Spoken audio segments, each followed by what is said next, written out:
Cinderella managed to get to the ball in the palace thanks to the fairy godmother, but even happy moments come to an end. Cinderella left the palace as soon as the clock struck midnight, and in the minutes of her escape, she dropped her slipper. The venerable prince picked up the lost crystal slipper, after which he could not forget the beautiful girl, and then the young man, driven by longing for the stranger who had stolen his heart, set out on a journey full of hope and foreboding. After a long and exhausting search, he finally found the owner of the glass slipper.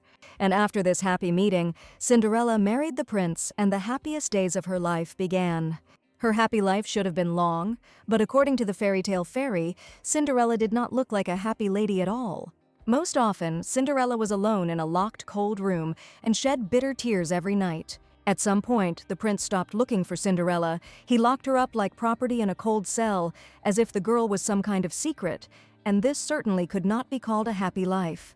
Cinderella was more like a bird locked in a cage, because she failed to give birth to the heir her prince had been waiting for so long. After that, 10 long years passed, and their so-called long lasted only some 10 years. One day, Cinderella asked the fairy godmother what she should do, and if she had known then that only a fleeting moment awaited her, she would have turned their wedding into ruins. Now Cinderella was sure that even if she had to pay for it with her life, it was still too late. In Cinderella's room lived a little mouse, who was quite old and could no longer run and jump as before, let alone stand on 2 legs.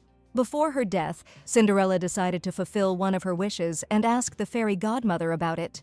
Cinderella confessed that she had one last wish, and she really wanted the fairy godmother to help her fulfill it.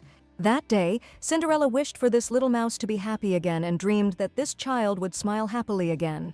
Cinderella's wish was instantly fulfilled, and in an instant the old mouse was reborn into a mischievous little mouse. The little mouse once again had an owner who was incredibly happy to spend joyful moments with her little animal. This girl may have had nothing but a radiant smile, but just like then, the little mouse finally felt like she had a bright ray of light.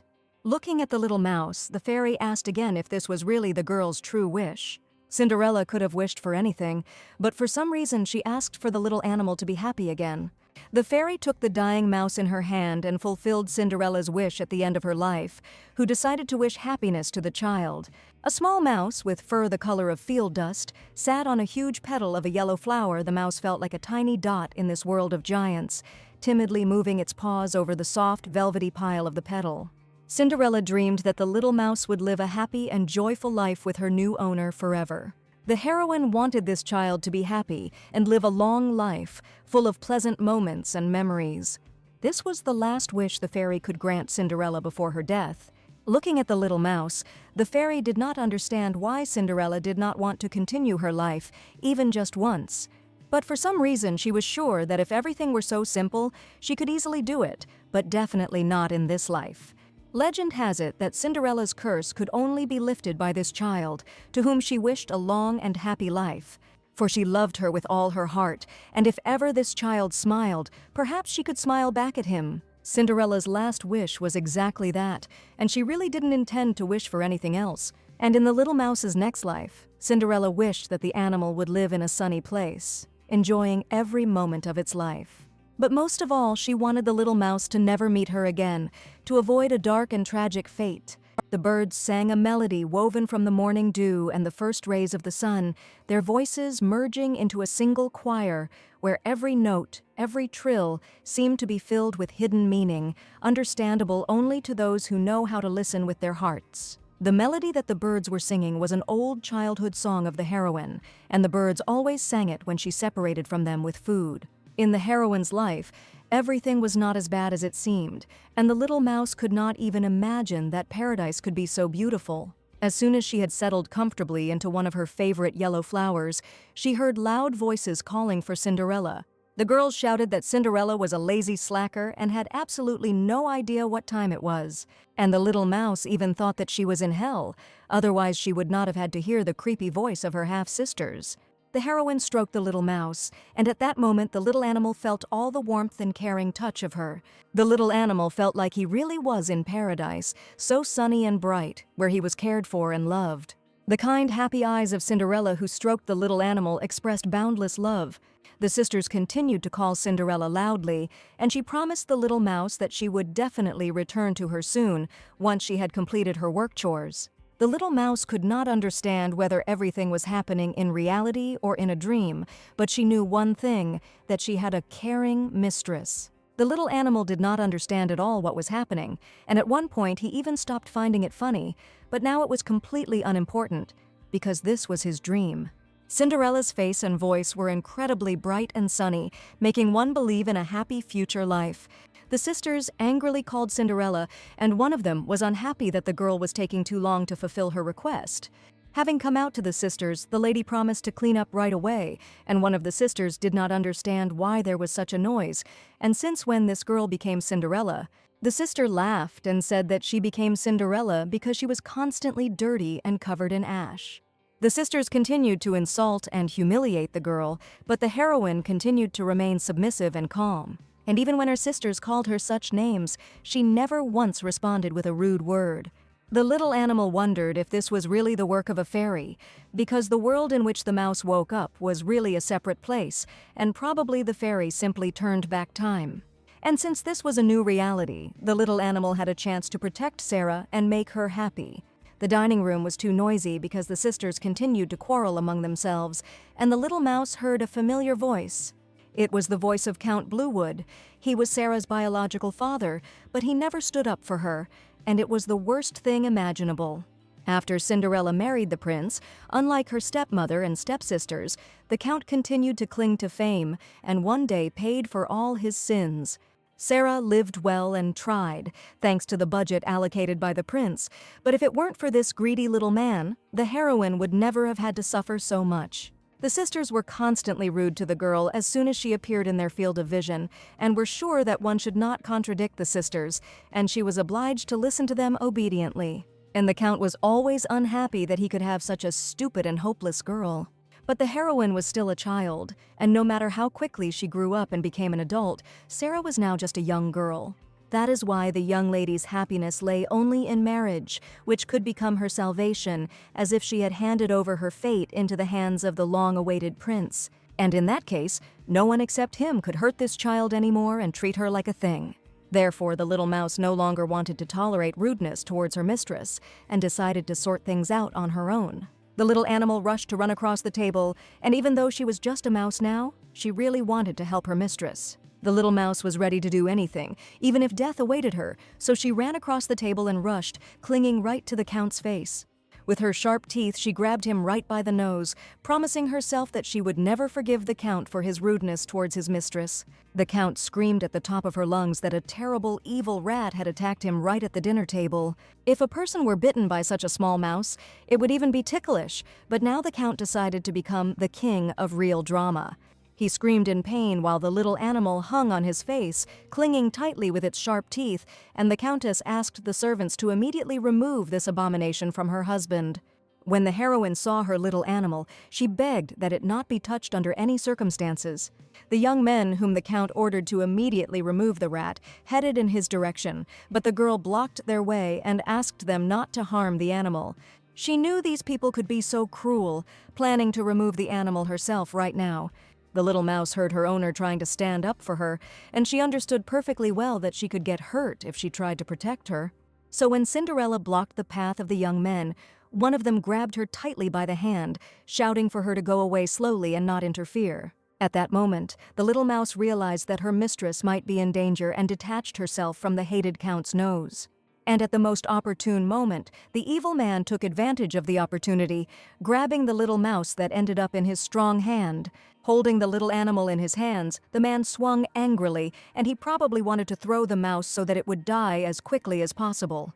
The heroine only managed to see that her little animal had fallen right onto the floor, and the Count was shouting loudly for the servants to immediately remove the vile rat from the dining room. Seeing the motionless animal on the floor, Sarah was most afraid that the evil Count had managed to kill her. The mouse was lying on the floor, and she couldn't believe that this had actually happened on this ordinary day. The Count and his assistants were incredibly cruel, and Sarah only prayed that the little animal would survive. She asked the Count why he had acted so cruelly, but the man asked his hated daughter to shut her mouth, ordering her not to defend the rat, which had allegedly attacked him. The heroine begged to leave the little animal alone, because it was just a meadow mouse that lives in clean flower fields. and no one will ever be able to meet one like this in a mansion like this, because the little animal is not an evil rat at all. At that moment, the Countess angrily grabbed the girl by the hair so that Serafina would close her mouth as quickly as possible. The lady was indignant that the girl had definitely gone crazy, because she dared to hug such a dirty rat who definitely should not live in their luxurious mansion. The mother held the girl tightly by the hair, assuring her that her daughter had completely gone mad and dared to behave inappropriately. She threw her out of the dining room, asking her to leave immediately and never show her face again. As always, the Count and Countess rudely kicked their daughter out of the dining room, and the sisters did not even worry that the poor girl could be punished again. The Countess threw her daughter with all her might into one of the storage rooms, ordering her to sit there, count the grain, and think about her behavior. She ordered the girl not to leave here until she realized her actions and admitted her guilt. Sarah knocked on the door with her fragile fists, asking her mother to let her out because she understood that she was completely innocent. But the Countess could not explain anything, and she treated her daughter as she saw fit, or rather, she simply used her. Sarah managed to take the little mouse in her palm and protect it. I understand that the little animal probably won't be able to recover without medicinal herbs to come to its senses again. She wanted to help her, but she couldn't even get out of the closet on her own, and shedding bitter tears over the little animal, she asked for forgiveness. Considering herself weak, the heroine apologized to the mouse, who was sure that it was he who ran out without thinking. What the little mouse was most worried about was that even in the past she couldn't console her mistress or wipe away her tears. She was just a useless mouse, and since then it seemed like nothing had changed. The little animal tried to squeak something, and the heroine smiled, because she understood that the pet was trying to comfort her. And even now, when everything turned out so terribly, her kindness was unchanged, and she always tried to save her. Sarah was sure that she and the little mouse could become great friends, helping each other in any trouble. Despite the girl's kindness and care, the little mouse still made her cry. But in that case, she did not understand why the fairy tale fairy brought her back, because she still could not do anything for her mistress. The heroine turned to the little mouse with great gratitude for what the pet had tried to do earlier. She laughed and admitted that it was actually incredibly cool because she had never seen her father scream so loudly. It was when the little mouse bit him on the nose that Sarah realized that the pet was trying to protect her from rough treatment. The little mouse was incredibly brave. Like the mouse from her favorite adventure story, the heroine realized that such a brave little mouse definitely needed a name. Holding the mouse in her hands, the heroine thought about what name to give it, and at that moment the name Elodie appeared in her head. The little mouse had been a dirty rat all his life, a disgusting rat, a miserable rat, always chased by people, and Sarah was the only person who once took care of the animal, giving it care and warmth. And her insignificant beeping, which in her opinion meant nothing, this sweet girl called worthy courage. So the little mouse didn't want to give up anymore and promised himself that he would protect the girl no matter what. And the next second, the little mouse turned into a little girl, and the heroine could not believe her eyes. After an unsuccessful breakfast, the Count waited for the doctor, afraid of catching some kind of infection from the rat. While he was standing near the window, something strange began to happen in the garden, and someone decided to enter the Count's garden. There was a loud noise below, and the Count did not understand what was happening here, but when he saw his beautiful garden, he was incredibly horrified. After all, some crazy person dared to destroy his magnificent garden, which cost the Count a lot of money. Apparently, uninvited guests had arrived at his palace, and the Count was very afraid for his safety. 2 guests appeared in the abandoned garden, and one of them was the Duke, who was known as the most terrible monster. The assistant informed the Count that Duke Valkyrieson and the young master had arrived, and the Count believed that these people lived among the non-humans, and for some reason constantly broke into his estate. The Duke and his grandson Edmund were waiting outside, eager to meet the owner of the mansion. The guests asked the Count to listen to them carefully, because the man must have been very surprised by their unexpected appearance. They assured that they had arrived unexpectedly for only one reason, which the Count probably needed to know as soon as possible. And at that moment, when the guests unexpectedly appeared in the mansion, the heroine could not believe what she had just seen, because it definitely could not have happened. The Duke's assistant stated that the Count had only 10 minutes to return the kidnapped beastman cub, and apparently the guests had in mind the little mouse, who had just turned into a cute young girl with furry ears. Edmund informed the Count that he was obliged to return the kidnapped child, and to do so as soon as possible. But these words seemed like complete nonsense to the Count, because he did not understand what kind of beastman was being talked about. The Count was outraged that the guests had destroyed his garden and were now talking nonsense, accusing him of kidnapping, bursting in here without any solid evidence. The Duke immediately asked Edmund's assistant to show the weighty evidence that the Count was shouting about so furiously. In the hands of the young man was a small round ball. It was an artifact that could track the location of the only daughter of the Ratson clan, the field mouse Beastman. Until now, the young lady was considered missing due to a curse, and until that moment, her whereabouts were unknown. But just recently, the artifact suddenly activated itself and indicated where the kidnapped girl was right now. The guests insisted that she was right here, in the estate of Count Bluewood, who for some reason denied her existence. So Edmund declared that he was giving the Earl a final warning before they attempted to find the Beastmen on their own. If the Count continued to be stubborn and deny everything, the young men decided that in that case they would have to use magical power. The Duke had already drawn a magic circle near himself and asked what the Count was going to do next. The man saw that there was explosive magic located near the Duke, and these people were probably seriously planning to destroy his estate. The man was sure that the Beastmen could be present at the border, but not in the mansion in the center of the capital, and also the rat, which he hates the most. At that moment, he remembered his daughter's words, that she told him about a small field mouse that lived in a clean and flowery garden, suggesting that it could be the Beastmen. And at that moment, he realized that the rat that had attacked him this morning was that very same field mouse. The Count could not understand at all what was going on here, but he was absolutely sure that it was all about that hated rat. He asked the Duke and his assistant to wait, assuring him that there was definitely some misunderstanding. The estate was kept in perfect order, and even a common rat could not have settled here, and he would check this information right now.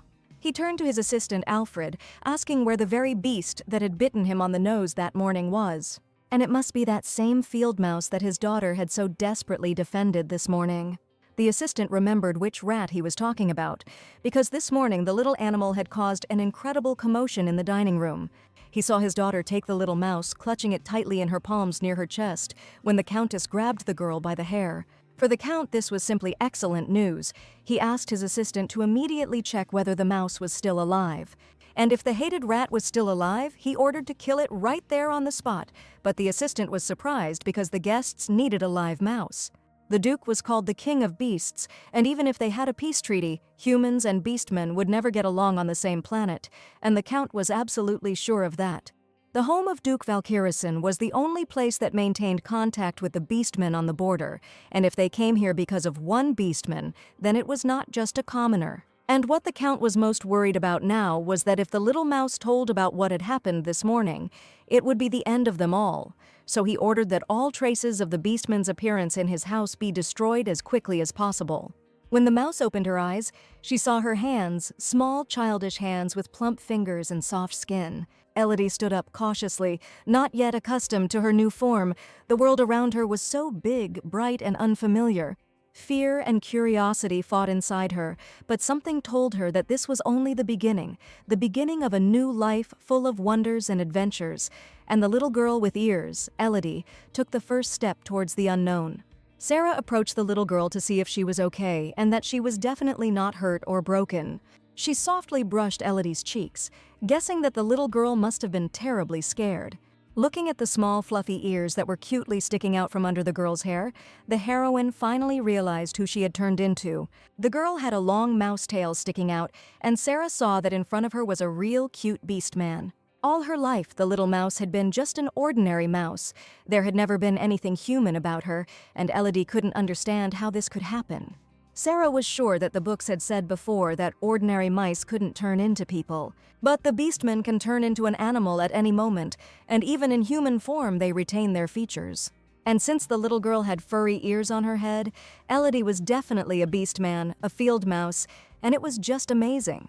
Elodie didn't believe that such magic could happen to her, and even suggested that it was all an amazing dream. And looking into the eyes of caring Sarah, she was very afraid that in one moment everything could just disappear. The heroine looked at the little girl, who suddenly turned out to be not a little field mouse, but a real person. Even if Elodie had a human mind, she still lived like a field mouse, and she probably had to endure terrible things that the heroine could not even imagine.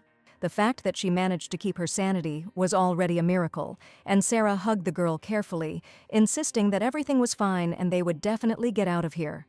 She understood that the little girl was probably very scared and confused right now, but she promised to help her beloved friend. And at this good moment, to the horror of the heroine, the Count's assistant came out of the door and declared that the beast man was right there. Sarah understood that something terrible could await the girl, and she would not be able to do anything about it. Seeing Alfred's angry look, she realized that it was the Count who had ordered something terrible to be done. Trying to shield the frightened-eyed beast man with her body, Sarah asked why the Count's assistant had broken into the door. The assistant shouted for the knights to immediately catch and kill this beast man rat, because if they let it go, they would definitely be in trouble. It was necessary to save oneself, and Sarah shouted loudly for Elodie to run as fast as she could and not to look back under any circumstances. Something strange was happening here, and the little girl did not understand how she could abandon Sarah and just run away.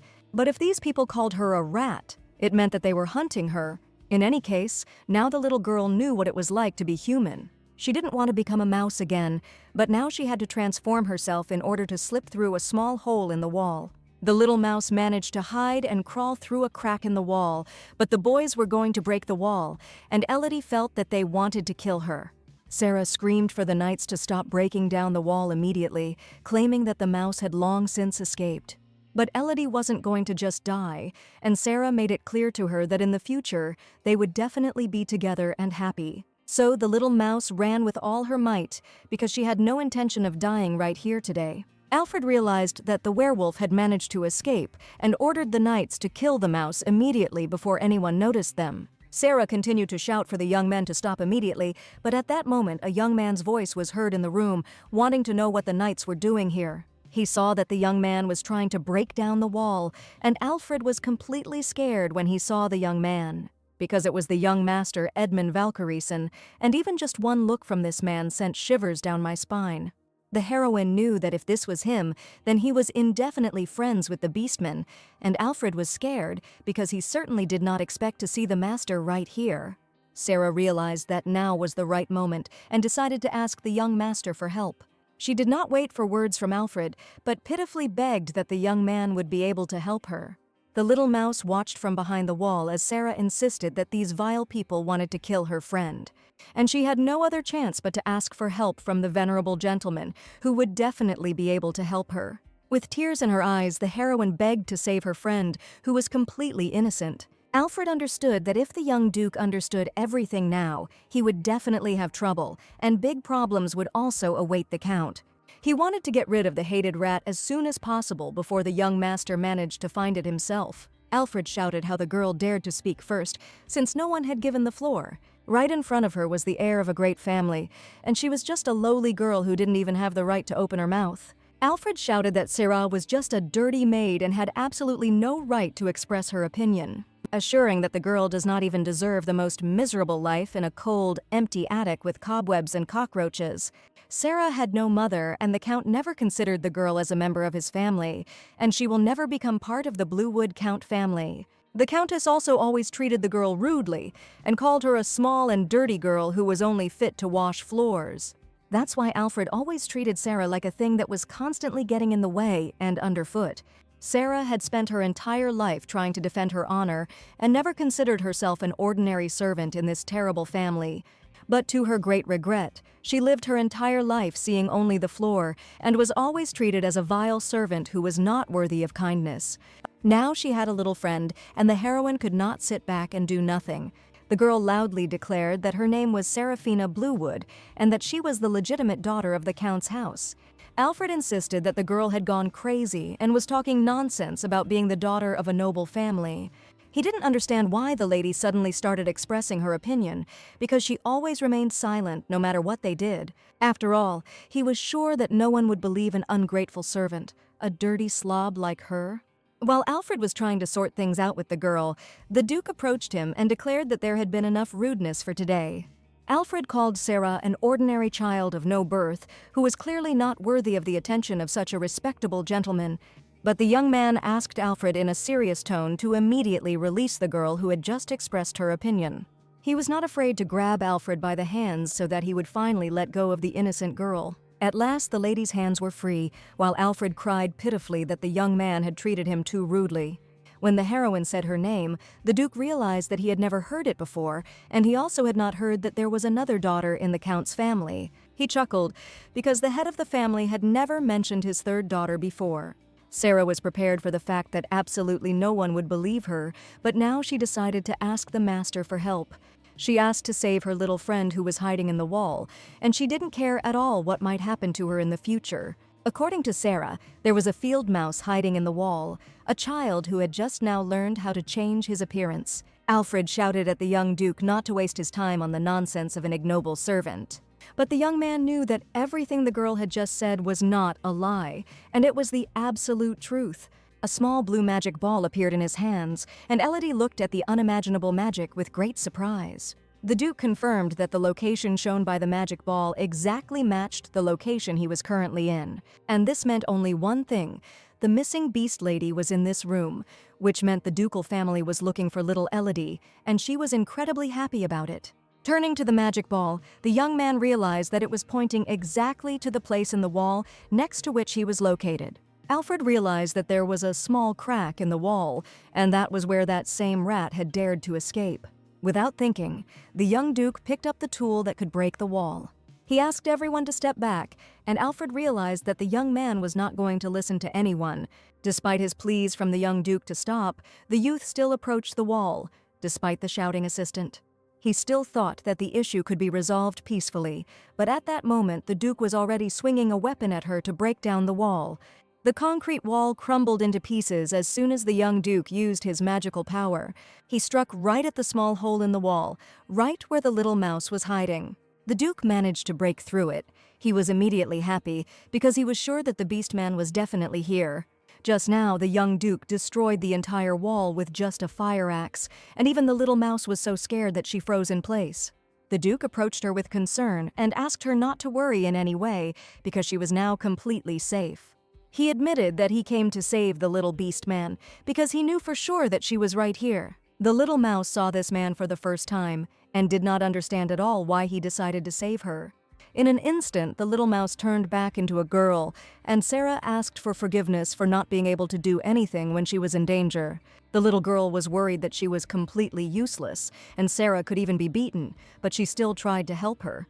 She didn't understand how brave it was to only intervene when there was no danger, but Sarah was braver than anyone. Sarah cried as she looked at the little girl Elodie, and she was just happy to be alive. The Duke carefully handed over his handkerchief because he saw that Sarah was crying and worried. And this kind gesture showed that there are kind people in this world who are always ready to help. The heroine was a little frightened, because the venerable gentleman himself had just offered her to take his handkerchief. She touched him gently, thanking the young man for such close attention. And now this handkerchief was really needed, because Sarah couldn't stop crying, looking at the saved girl. At this moment, Elodie noticed that the Duke showed great concern for her mistress. After all, right now he was clearly trying to flirt with Sarah, who, in her opinion, should belong only to her. The girl was simply embarrassed, so she did not hesitate to cry in front of a guy of her own age. And Elodie was grateful to the Duke for his help. She was sure that it was better for him to stay away. The Duke has already been met by the Count and Countess. I assure you that it is a great honor for them to receive such distinguished guests. The Countess smiled a false smile, assuring that if she had known about the visit in advance, we would have prepared a worthy reception for our daughter. But the Duke did not come for Soviet visits, and today he arrived to resolve an important issue. All this time I was thinking how much longer I could mess around with the pathetic rat, because it was time to report if they had let it go. Finally, the doors opened slightly. Probably one of the assistants came in. The Count was glad that now they would tell, and they had not managed to find any beastmen. The man looked at his assistants with a wary look and asked them to come in immediately, confident that they had finally finished off that hated rat. But to his great surprise, it was the Duke who announced that he had brought the missing Lady Ratson. The Count saw that it was not a servant who entered, but a young Duke, and next to him was his daughter with some child. And what he feared most was that the young Duke now knew that they had tried to kill this child. He wanted to deceive the Duke so that everything could still be fixed, and decided to play out a scene as if Sarah had saved the rat. He approached his daughter and said that he would reward her later, asking her to leave the girl and go to her room. But the heroine saw through the dirty plans, because the Count wanted to remove Sarah from the Duke's sight and intimidate her in order to hush up the story. And when he tried to take the Beastman into his hands, who would have thought that something unexpected would happen? The little girl bit the Count's finger with all her might because he considered her an ordinary child, and he was very wrong. The Count thought that he should have immediately finished off the hated rat, feeling severe pain from its bite. The Duke asked the Count if the man had just tried to kill the lady through the maid. The Count stated that he had given no such orders at all, and his wife had no idea what was going on. He was not even afraid to lie that everything that happened was an unauthorized action of his assistants. Probably the Count was going to fight until the very end, and even the Duke did not doubt him. But his grandson insisted that perhaps he had been brazenly slandered, but now he asked to look at something unusual. Thanks to the magic amulet, the Duke could show what had happened in this mansion earlier. Everyone heard Alfred's voice shouting that they should kill the Beastman rat immediately. The Duke also showed that all the assistants saw how the little mouse managed to get through a crack in the wall. And at that moment, Alfred was shouting for the pathetic mouse to be finished off as quickly as possible before anyone discovered them. The Duke held in his hands a golden magic earring that allowed him to hear all conversations. And exactly the same earring was on the ear of the young Duke, who also managed to find out the whole truth. Probably the Count was going to deceive the Duke because he knew everything perfectly well from the very beginning. The Duke asked Sarah to come to him, but the little Beastman was very afraid of the stranger. Sarah promised that the girl could trust the Duke. This man was absolutely safe. He picked up the girl and announced that the missing lady had just been found, but no one knew who he was talking to. The man had another magic earring, and he was probably talking to someone, saying that the girl was unharmed but was clearly in danger. The Duke was waiting for an order from some other people through a magic earring, while everyone remained completely unaware. There was some kind of interference in the earring. At one point, the man admitted that now everything was clear to him, and the culprit was expecting a new punishment. At this moment, the Count and his wife were seriously scared, not understanding what was going on here. The Duke warned the Count not to even think about running away because he would face complete failure. And as long as there are doors that see and hear, they will be able to find the Count and his wife wherever he may be. The Count's house was probably about to come to an end. The Countess tried to calm her husband down so that he would finally come to his senses. But the most important thing was already completed, and the little Beastman sitting in the Duke's arms was completely safe. Edmund promised to take Lady Ratson to her estate, which the little girl had not even imagined. This meant that she had real parents and she would finally be able to see them. The young man said that all this time her parents had been looking for their daughter with all their hearts, all these long years. Not only did the baby turn out to be a Beastman, but she was also the daughter of a noble family, which is why the Duke himself came to look for her.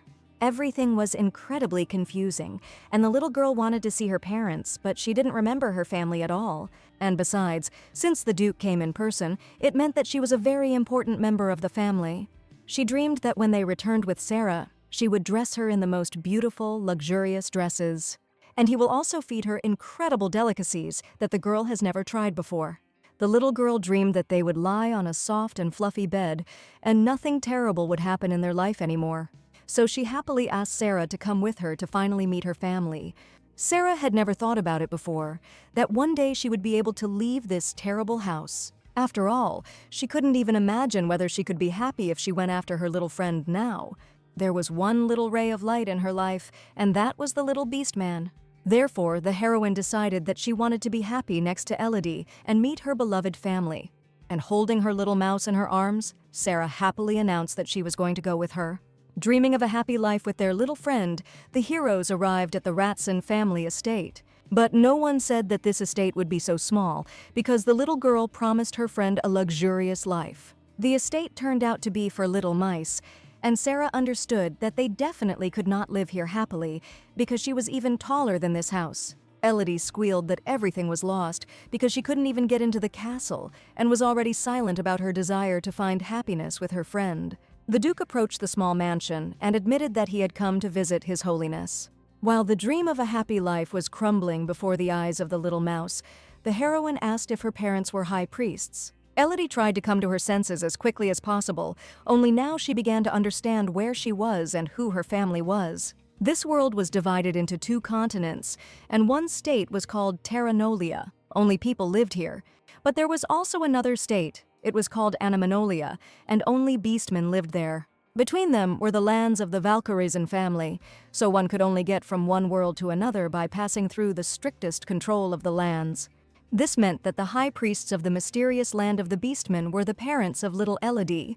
Now the little heroine began to slowly remember her past life, and it was said that the daughter of the previous high priest had disappeared in childhood. In the world of beastmen, abilities were passed down exclusively through blood. Therefore, the post of high priest is always occupied by the clan with the strongest gift of healing. It turns out that when the baby was first reborn as a human, her wounds healed on their own, thanks to the magical gift of healing. The Mouse Knight informed the Duke that His Holiness was waiting for him in the audience hall. He turned to her mouse Elodie, politely asking her to climb onto his large palm. Elodie had already learned that the mansion belonged to her family, the field mice, not simple inhabitants of the fields, but priests of ancient powers. Elodie, a mouse with the soul of a human girl, always dreamed of a family, of the warmth of her home. The first meeting was exciting. The mice in velvet robes looked at Elodie with curiosity and wariness, but in their eyes she saw a spark, a glimmer of kinship. All her life the little heroine wanted to see her parents. Now that it happened, she was completely confused. She didn't even know how to look at them or where to start a conversation, because all her life she had been fighting for survival day after day. Dreaming about a family was an unaffordable luxury. Instead of thinking about her relatives, she had to look for food every day. So she lived for many years, and now she did not know how to accept her own family, the mice, whom she saw for the first time. The mother mouse hugged her beloved girl with all her care and admitted that her daughter had finally returned. Hugging the little mouse, she didn't even immediately believe that it was really her daughter in front of her, because they had been looking for her for many years. The baby has been missing since childhood, and her parents have already lost all hope of her reappearance. The parents were happy to see their daughter and asked for forgiveness because they were sure that they were to blame for her disappearance. Little Elodie felt the weight slowly lift from her soul, and such was the weight of the family, love and longing that could not be measured. But all this time, her parents believed that she would return one day, which meant that he finally had a real family. All this time she had parents who were worried about their little mouse, and she was not alone. But now she has found her home again, and has returned to the tiny mansion where her parents lived. The field mice cried bitterly, looking at their daughter, who assured them that everything had been fine with her all this time. She told about Sarah, who always saved her and was there in the most difficult times. The baby's father looked at the girl and asked if this was really the same Sarah, thanks to whom their little daughter lived happily. He ordered the knights to immediately prepare a feast in order to give the savior the most luxurious reception. The mouse knights worked quickly, and soon the heroine was sitting in front of the table. Sarah smiled and thanked him from the bottom of her heart, admitting that the dishes on the table were so elegant and charming. Mother Mouse asked her daughter to try a special dish that is very nutritious for wood mice. The high priest admitted that he had been too excited earlier and could not contain his emotions, but he really wanted to know if everything was okay with his daughter. He understood that the child might get confused in a new environment and first suggested that his daughter warm up with some delicious soup. The caring father offered his daughter to try different dishes, while the mother wanted to find out some details about her daughter. She heard from the Duke that a little mouse could turn into a human, and this was reliable information. Wanting to know how the field mouse managed to break the curse, Elodie realized that she had been cursed all along. It was said that there was a curse that once turned people into animals, and it was difficult to dispel even magically because it was incredibly strong. But somehow the little mouse managed to break the terrible curse, and only Sarah was nearby, who probably influenced this. Elodie didn't quite understand how it happened. Her parents wanted to know how their daughter managed it. Mother Mouse, with sadness in her eyes, said that her daughter really had a terrible curse on her. It could only be removed with a kiss filled with true love, and only then could the human form be restored. And once Elodie heard that it was all about true love, she finally understood the reason for lifting her curse. In 1 second, she managed to turn into a little girl, and she loudly called her friend by name. Wanting to find out if Sarah really loved her madly, it was only thanks to her that the curse was lifted. Sarah smiled and replied that of course she loved her little friend and fell in love with her at first sight. After all, no one can resist the kindness and radiance of little Elodie, and that is precisely what boundless love is. This little mouse was her angel, her salvation, her happiness, and she should have told him about her feelings long ago. The little girl ran up to her friend and declared that things definitely wouldn't go this way and that everything had to turn out differently. That's why she confidently told her mom and dad that from now on, she wanted to live with Sarah in the human world. She asked their permission, and the surprised parents were sure that the little mouse would stay with them. The girl hugged her friend and asked permission from the mice's parents, who certainly did not expect such an outcome. Of course, she found a family that she never had, but her desire was simply her own happiness. One day, the girl made a promise and was going to keep it no matter what happened, so as to never see sadness in Sarah's eyes. And what she really wanted was to make Sarah happy for the rest of her human life. For her, happiness was precisely in this, so the little girl asked her parents for permission to live in the human world. The Supreme Mouse invited his daughter to live for some time in the ducal house of Valkyriesen. The mouse's father could not believe it because everything happened too quickly, but the mother understood her daughter's desire perfectly, and despite their strong desire to live with her, their daughter's happiness meant much more. To be honest, the Duke himself expected such an outcome, and the mouse's parents were worried about whether their daughter would cope in the human world.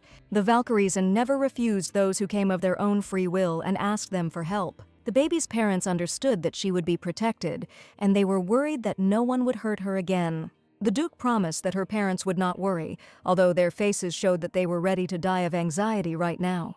No one tried to restrain her powers, and even if the baby really was 5 years old, she would not have understood anything, but there was clearly something wrong here. Thanks to Sarah, her curse was lifted, but no one else in these lands was freed, not even mom and dad. Even high priests with high authority were forced to hide and release the child, who had been searched for so long. Probably they had their own reasons for this. In the eyes of the little girl, the picture gradually began to take shape, and she seemed to begin to understand the whole harsh reality. Her parents were ready to let her go, albeit with pain in their hearts, because they wanted to protect her from external threats. The evidence of this threat was undeniable. It lay in the future, which was already near. 10 years after the High Priest, it will not be the race of forest mice that will take over, but those that carry deadly poison, the race of basilisks. The little girl couldn't believe that everything that happened was just a coincidence. She had no idea how deeply connected the future she knew was, but now she was ready to leave her parents. Mother turned to Sarah, a human friend who came with her daughter and saved her. The Duke informed the lady that the little mouse wanted to know if she could call the girl by her name. Mother Mouse shyly thanked him for saving her daughter, looking at her with her tiny black eyes. She confessed that they were forever indebted to this girl, and the Duke had just translated the mouse language. And as soon as the lady heard about this, she turned to the little mouse, who admitted that most likely it was their daughter who always helped her. She apologized for arbitrarily calling the baby by the name Elodie, since it was she who gave her that nickname. But the mouse assured that everything was fine if her daughter preferred this name, and Sarah essentially gave her a new life. The little girl listened attentively to her mother's words, and her heart broke with every word. After all, her mother was sure that no matter what choice her daughter made, the main thing was that she was happy. But the fact that her parents were waiting for her all these years remains unchanged, because now the little girl had not only a good friend. The girl decided to ask what her real name was, because she really wanted to know the truth. Her parents named her Grace, and they spent a long time thinking about this name for their long-awaited child. The name Grace was incredibly beautiful, and when the little girl heard it, she felt warmth inside. Elodie, Grazia, both of these names were given to her by people she loved, so she was going to keep them carefully in her heart. Before saying goodbye to his daughter, her father asked his assistants to take out the precious box. The box contained a valuable sacred hammer, and only an heir with the rats and blood could become its owner. It was unlikely that such a small object could cause any damage, and the field mice's strength probably lay in their magical physical might. The little girl was surprised because could a valuable family heirloom really be handed over right now? Father admitted that you will have to pass the hammer on to her someday anyway, because who knows what might happen to them in the future.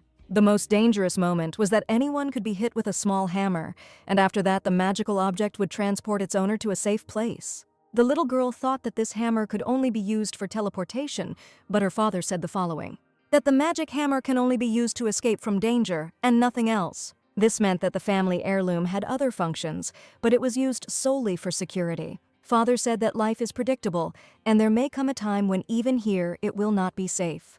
So he asked the little girl to promise that in a dangerous moment she would simply run away and not risk her life. It's good that the girl didn't ask him about the curse, and looking at the caring family, she promised to do just that. After all, if the family had found out about her future plans, they would have done everything to protect their daughter from potential danger. So now, the only right decision was to leave, and let no one guess that the girl was going to dig in this direction. The farewell to the family was incredibly sad, and the high priest asked the Duke to protect his daughter. They also asked to take care of their girl so that she could live a completely happy life. It was incredibly difficult for Elodie to say goodbye to her parents, but she knew it would be best for everyone. The carriage set off along quiet, cozy streets where only beastmen lived, far from people. Looking out the window, the little girl admired the beautiful Valkyriesen with admiration and felt that from this moment her new, happy life began. The streets were spacious, locals were walking around, and what was suspicious was that the town itself was clean and quiet. The beastmen lived in peace and harmony, and most had animal horns, ears, and tails. Next to the girl with ram's horns stood a young man with a wolf's tail and furry ears. They behaved as if there was nothing strange in their appearance. The Duke asked the little girl not to worry, because what she was thinking about would definitely never happen here. But the girl was surprised that people like her with animal ears and tails lived peacefully in this small town. The ducal castle of Valkyriesen was even larger than the local market, and the little girl was very surprised when Edmund told her about it. The castle was the most peaceful place, so everyone was sure that the baby would be comfortable there. And in fact, the girl was simply bursting with impatience to see her new home as soon as possible. As soon as the heroes arrived at the duchy, the room for the young lady would already be prepared, and the girl admiringly admitted that she wanted to see the castle as soon as possible. Soon they arrived at a huge mansion, Valkyriesen Castle, and it was truly an amazing place. As soon as the girl got out of the carriage, the palace servants noticed her because she was the same missing lady. Everyone looked closely at the little girl. She was very afraid of such unexpected attention. But now she only heard how sweet and beautiful and simply charming she was. Frightened by such attention, the little girl felt uncomfortable, and her friend immediately noticed it. She was just still afraid of attracting people's attention, because before everyone chased her away, calling her a terrible rat. In her past life, she wasn't happy when people noticed her, but now she knew she wasn't just an ordinary mouse, but there was no way to erase those horrible memories. She didn't want to disturb Sarah with these worries while her friend was trying to calm her down. The Duke asked Sir Golf to come out, and he turned out to be a young man with wolf ears and a bushy tail. As cute as the little girl was, he said it was too impolite to stare at her like that. The young man was indignant because these words were addressed to him, despite the fact that all the servants were looking intently at the girl. Edmund noticed the sternest expression on his face and said that such a look could frighten the child. He should be more careful. The young man asked everyone from the Silver Order to disperse immediately and not to crowd around the little girl in the future. The leopard came to the rescue, asking the young gentleman to allow him to take responsibility for the safety of the young lady. After all, he considered himself much more handsome than the young man with wolf ears, but Edmund asked him to stop talking nonsense. He warned that the beastmen of the feline and canine families were currently forbidden from approaching the new guest. This order applied to all cats and dogs, because the young man was sure that they could frighten the little lady. He probably just wanted to take care of the girl, but the servants were sure that the master was too harsh. The Duke stroked the girl's head and said that it was time for them to look at the new estate, as well as the new beautiful room where the little girl would live. The Duke truly breathed freedom and treated his servants with great respect. At first glance, it seemed that everything here was subject to a strict system, but people and beastmen could communicate with each other calmly, without a shadow of tension. For the girl, it was a new happy world where she could finally feel free. After all, according to the accepted rules, people and beastmen lived on this land completely without hostility. And the main figure of this era was Duke Valkyriesen himself, who managed to reconcile the warring nations. But the little girl knew that soon this world would collapse, and a terrible tragedy would occur that would forever change the peaceful, calm life in the duchy. In the future, she remembered, in just 5 years, the Duke, who was the symbol of this peace, would disappear forever. The man will die, and after his mysterious death from cardiac arrest, petty quarrels will begin between the humans and the beastmen. The rift between the races will only deepen, the peace treaty will be broken, and rivers of blood will be shed. Eventually, a real battle will begin, and Edmund will silently defend the territory. But one day he will die, and after his death, both continents, which seem to have been waiting for this moment, will simultaneously declare a truce. And the ducal family will be accused and wiped off the face of the earth forever, but years later the slander about the instigator will be dispelled. By that time the world will have disappeared, the gap between humans and beastmen will become insurmountable. Edmund will ultimately fail to protect anyone, despite his enormous efforts. So if the little girl knew the future, she wanted to change something, and considering that she was just a little field mouse, she would want to repay with kindness at least these two who helped her. The girl suddenly declared that she would like the Duke and his family to live happily ever after. The Duke didn't even realize that the little girl was addressing him specifically because her words sounded strange. She even offered to check the Duke's health since she was, after all, a daughter of the House of Ratson, even though she was very young. And my father always said that there is no disease that cannot be cured, wounds, insomnia, and even mental trauma, everything can be treated. True, everyone has their limits, but the little girl was going to master the power of their family's sacred hammer. But suddenly the Duke declared that he did not need help at all. He had no health problems. He was sure that he knew his body better than anyone else, but unfortunately he was not aware of his imminent tragic death. The Duke recalled that her father had told his daughter to use the relic only in extreme cases, something she had probably already forgotten. The man insisted that the sacred hammer was not a toy at all, and if the lady played with it, her father would find out about everything. Edmund smiled and told the Duke that it was not like that at all, and the little lady just wanted to play doctor. The man decided to allow the girl once, but asked her not to worry about his health, since the court doctors predicted that he would live another 50 years.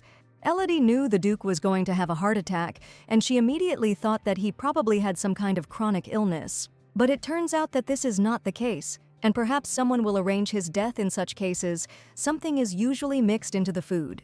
This meant that from now on all food had to be carefully checked, and this was the best thing the young lady could do now. Now that she was in Valkyrisson, she couldn't just stand by and watch the Duke die, and she was determined to make sure the past didn't happen again. When she finally walked into her new nursery, her mouth dropped open in surprise. This room was incredibly huge, belonged only to her, and for the first time in her life, the girl had her own home.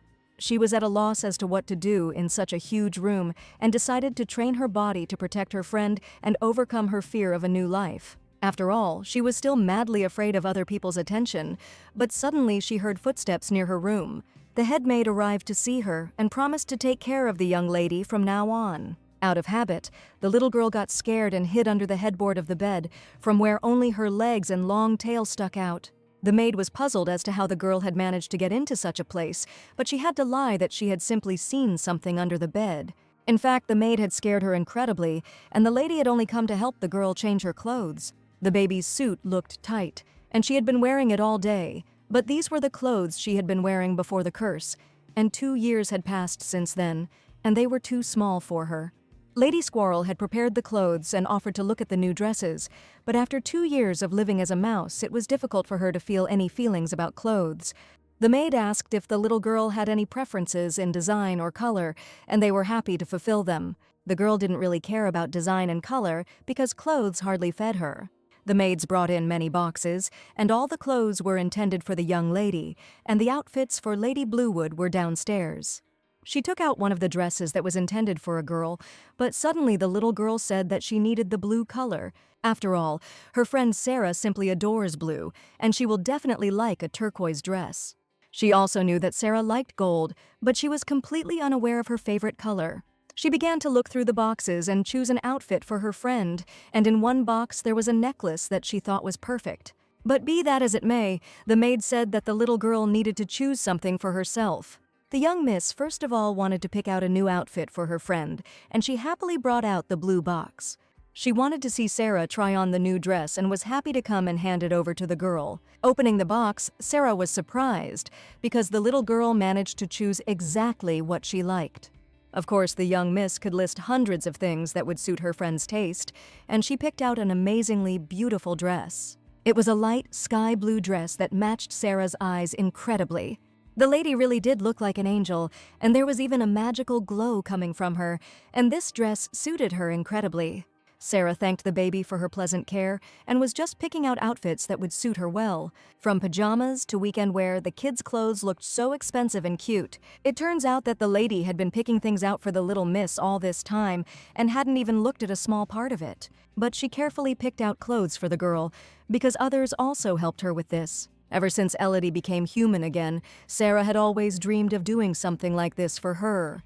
The little girl didn't expect Sarah to do the same thing as she did, and the girl really hoped that her friend would like the outfit. Sarah always took care of the little mouse, and since she picked out a new dress for her herself, everything she chose turned out to be incredibly cute. Sarah picked out a beautiful coffee-colored checkered dress, and as soon as the little girl tried it on, she was overjoyed. After looking at the new dress, she realized that it seemed she would now love it all her life.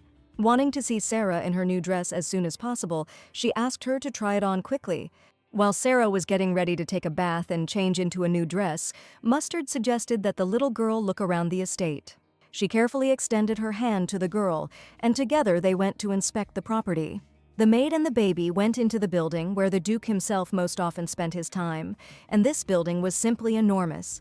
She warned that the young lady would hardly have to come here often, since the Duke mainly did his work here. Just at that moment, the Duke was walking with his assistant, who was supposed to clarify a certain issue and report separately on its decision. The maid greeted his lordship, and the little girl was surprised that his assistant looked even more stern than the Duke himself. The maid said that she was accompanying the young lady and showing her the estate, her new and cozy home. But suddenly the Duke declared that since they had all met, they should sort out some things. The little girl was afraid that it was she who needed to be dealt with, and she even closed her eyes when she heard these words. The Duke carefully placed the girl on his shoulder and said that just recently she wanted to play doctor. But he admitted that he was very busy now, and with such short legs, she wouldn't even make it to his office by sunset. So he put her on his shoulder, but the little girl was puzzled as to why her legs were called short. And even the joke about her not getting to his office by sunset had left her with conflicting feelings. But she definitely remembered them. They entered the Duke's luxurious office, and the little girl settled comfortably on the soft sofa. The Duke said that he works here constantly and has almost no free time. Elodie didn't understand, because the Duke had invited her to play, but there were only documents lying around, and it was probably no place for children. The Duke insisted that observation was the basis of a doctor's work, and asked the little girl to sit and watch from the side. And if she suddenly got bored, he could call the maid. The Duke's mind was definitely only on work, and he knew absolutely nothing about playing the doctor. Seeing that the Duke was constantly working, the little girl suggested that his heart attack could have happened due to overwork. But she couldn't even take on his work, and had absolutely no idea how to help him. The maid entered the Duke's office and brought delicious tea, and the little girl immediately recognized the smell that emanated from it. These were rare Sindora tea leaves, which had an invigorating and tonic effect. But drinking such a tonic tea often is harmful, and although if you work at such a pace, the Duke had absolutely no other choice. The little girl understood that she needed to wean her off this tea as soon as possible. She saw that the maid had added powder from the herbs of the kingdom of Belma to the drink. And seeing this, the girl finally understood the reason for the Duke's poor health. If you mix the powder and tea leaves, you get a deadly poison that paralyzes a person's nerves. The girl decided that she needed to intervene immediately and ran up to the table with loud screams so that the Duke would not drink this tea under any circumstances. But she fell right in front of the Duke's table, and everyone was afraid that the little girl might get hurt or hit herself hard. Elodie fell and hit her nose right on the floor and immediately began to cry right in front of the Duke's table. The man immediately picked her up so that the baby wouldn't cry, and he realized that he needed to keep an eye on her. He asked her to explain what had happened, whether it was really part of her interesting and exciting game. The little lady declared that under no circumstances should the tea from Sindor be mixed with the herbs of the kingdom of Belma.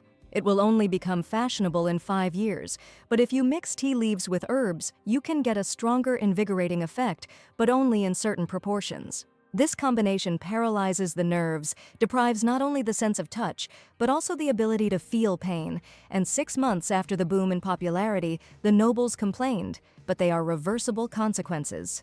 This was especially disastrous for knights like the Duke, for whom sensitivity was vital.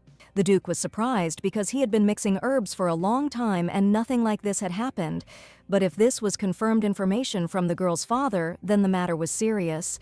The maid fell to her knees and said she knew nothing about it, as she had been told it was a popular way to perk up and maintain productivity.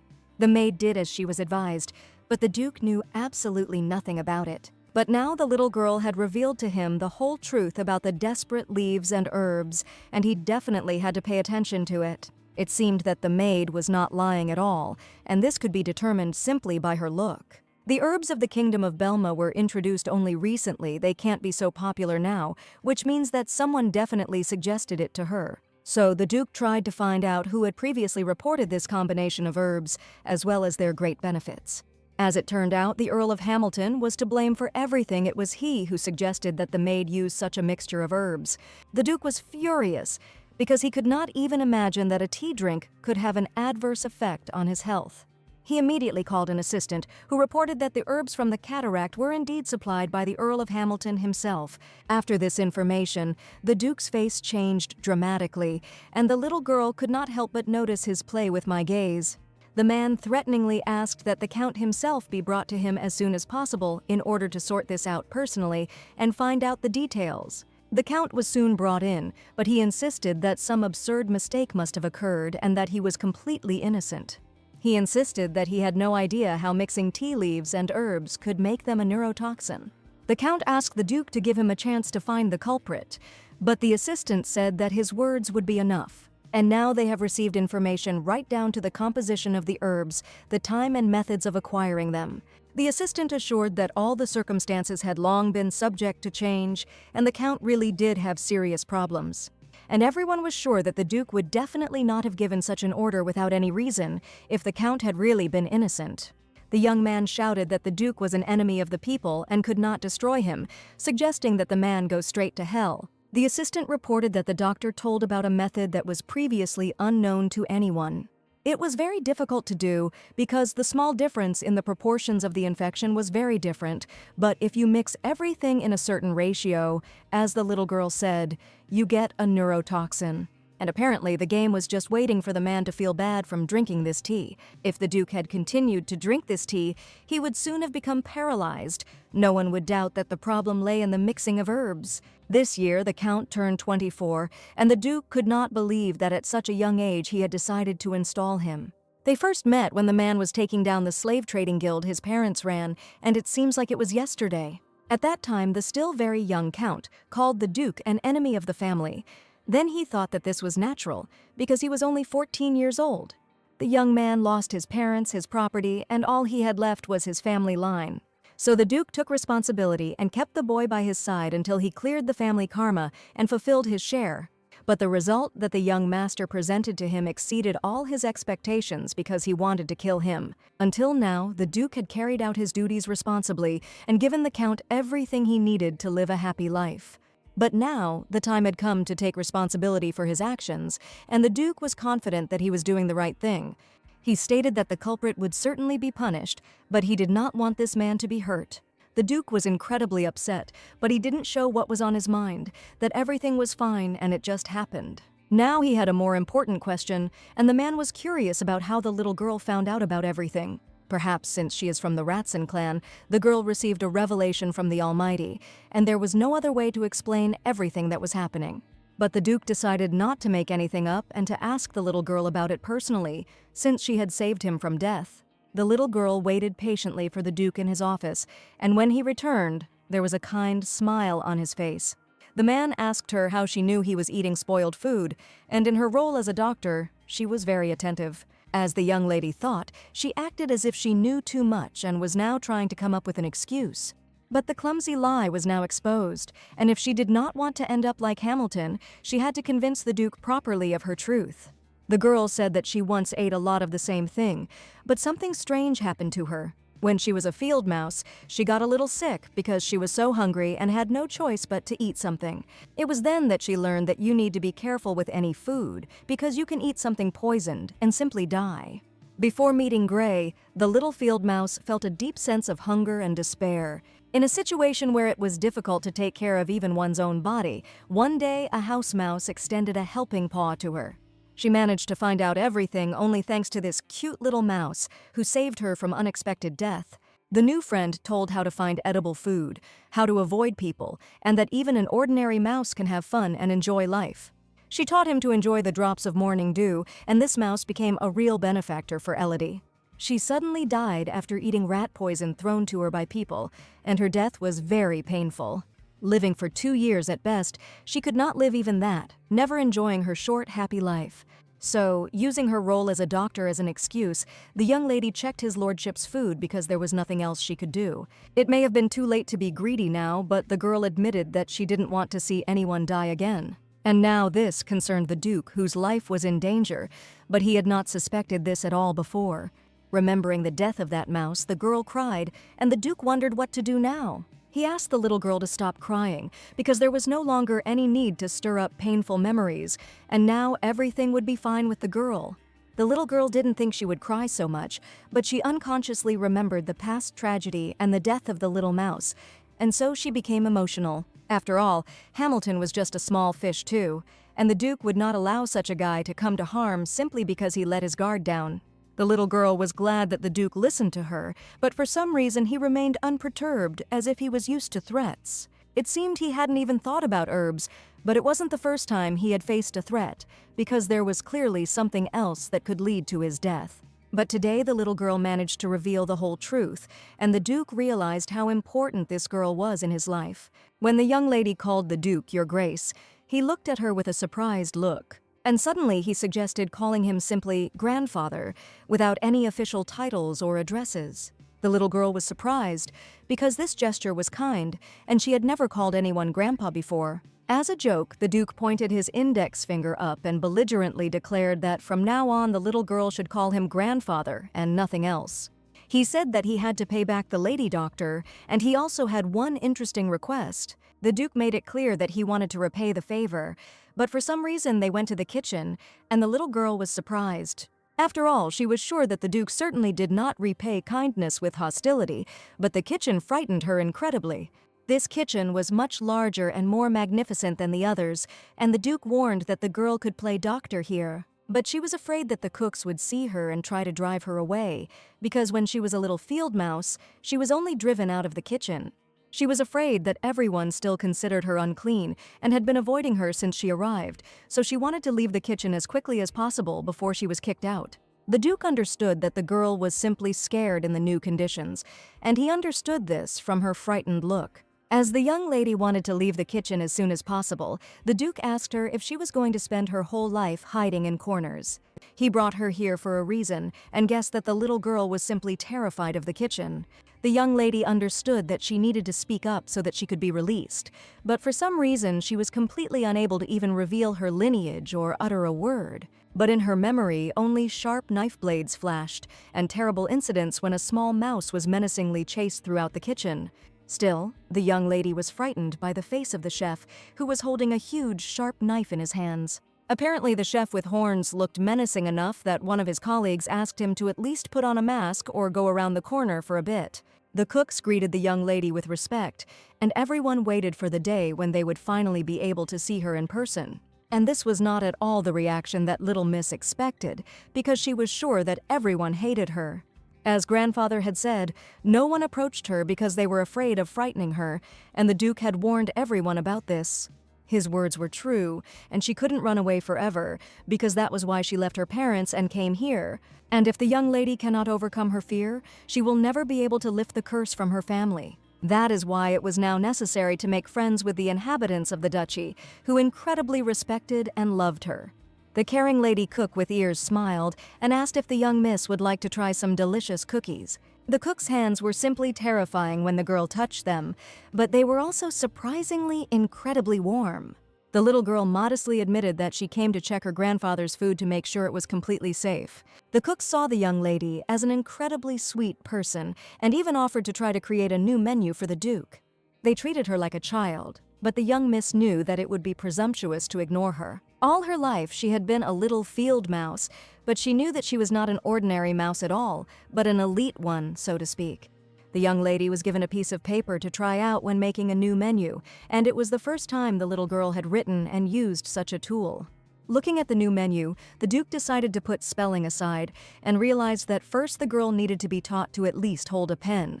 Elodie previously said that to live a long life, you need to eat right, but when she was a mouse, she only ate certain foods and lived. And it looks like it wasn't the Duke who needed a new diet, but this sweet little girl, considering what she wrote on the menu. The menu, compiled by Elodie, would be perfect food for a field mouse, but the chef said there are many more delicious dishes in the world. And if the young miss didn't mind, the lady offered to bring her a nut pie with almond milk, and the girl had never heard of such products before. For her, almond milk was a strange product, because it was the same as eating walnuts, almonds, and wheat at once. But as soon as she tasted the aromatic almond pie, she realized that these were completely different things, and that for the first time in her life she had eaten such delicious food. The pie turned out to be crispy on the outside and melted the moment it touched the tongue, and the cooks realized that the young miss liked the new treat. The Duke noticed that the little girl really liked the almond pie, and she happily offered him a taste. After all, this treat turned out to be incredibly delicious, and she wanted to share the joy with her grandfather. The Duke took a bite of the fragrant almond pie, and he could not refuse this sweet girl. It tasted like walnut pie, but the Duke's reaction was completely different from the young lady's. Even though he was a knight, he was still born a nobleman, and he must have eaten such food countless times. And if the little girl could find out the food that her grandfather liked, she would probably be able to find out the reason for his death, because he also liked to drink that tea. So she decided to find out from the Duke what food he liked the most in order to avoid a terrible tragedy. But the man unexpectedly replied that he had absolutely no favorite dishes, and the young miss could not believe that he really did not like anything. She suggested that what is more important about favorite things is not the thing itself, but the meaning that is embedded in it. Giving an example of a situation where she, who was not interested in clothes, began to like the clothes that Sarah picked out. And when the girl tried a delicious piece of pie, the first thing she thought about was that Sarah would also try it and admire it. Sarah always dreamed of Elodie eating with her too, but at that time she couldn't eat human food but really wanted to try. When you share, this moment is small but incredibly happy, because it contains this most precious meaning. And the little girl tried to find out from her grandfather whether he really had anything like you that would bring him joy and happiness. The Duke thought for a while, but no matter how much he thought, he could not find a suitable answer. He just sweetly pinched Elodie's cheek, who asked him with all her might to think about it and answer her question. He allowed the girl to eat whatever she wanted in the kitchen and said that they had played enough for today. The young lady was allowed to do whatever she wanted, but the Duke warned her that there was one place she should not go to. The Duke warned the girl not to enter Serenity's courtyard, as it could be too dangerous for her there. The young lady felt only peace and tranquility from this name, but she had no idea what danger might lurk there. She asked why she couldn't appear there, but the Duke only dryly replied that it would be better for her that way. This topic was probably too sensitive for the Duke, so he did not want to go into details. Serenity had a grandson living in her yard, and she couldn't understand why he could be a danger to her.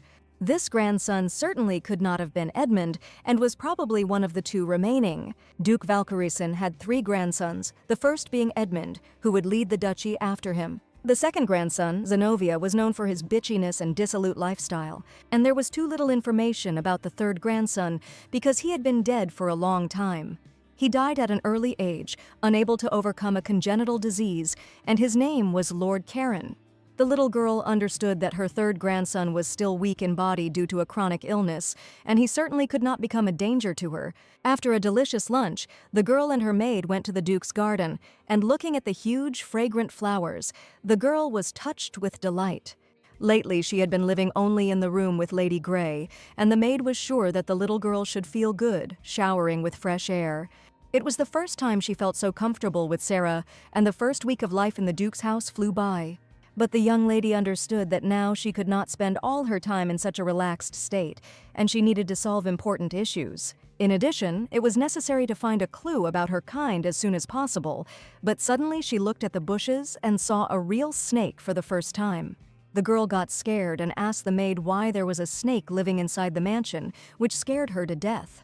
She pointed to the bushes, next to which she had just clearly seen a real, huge snake. The maid said that because the garden is so huge and there are so many plants, sometimes real snakes appear here. The little girl's greatest fear was that it might be a basilisk, and if you think about it, her grandfather was also at risk of being poisoned within the mansion. So she wanted to find out everything from the maid and asked if it was true that snake people also lived in this area.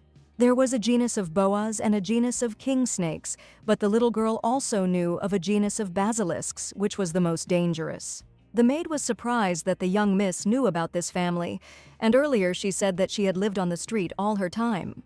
In the future, her family would be pushed aside.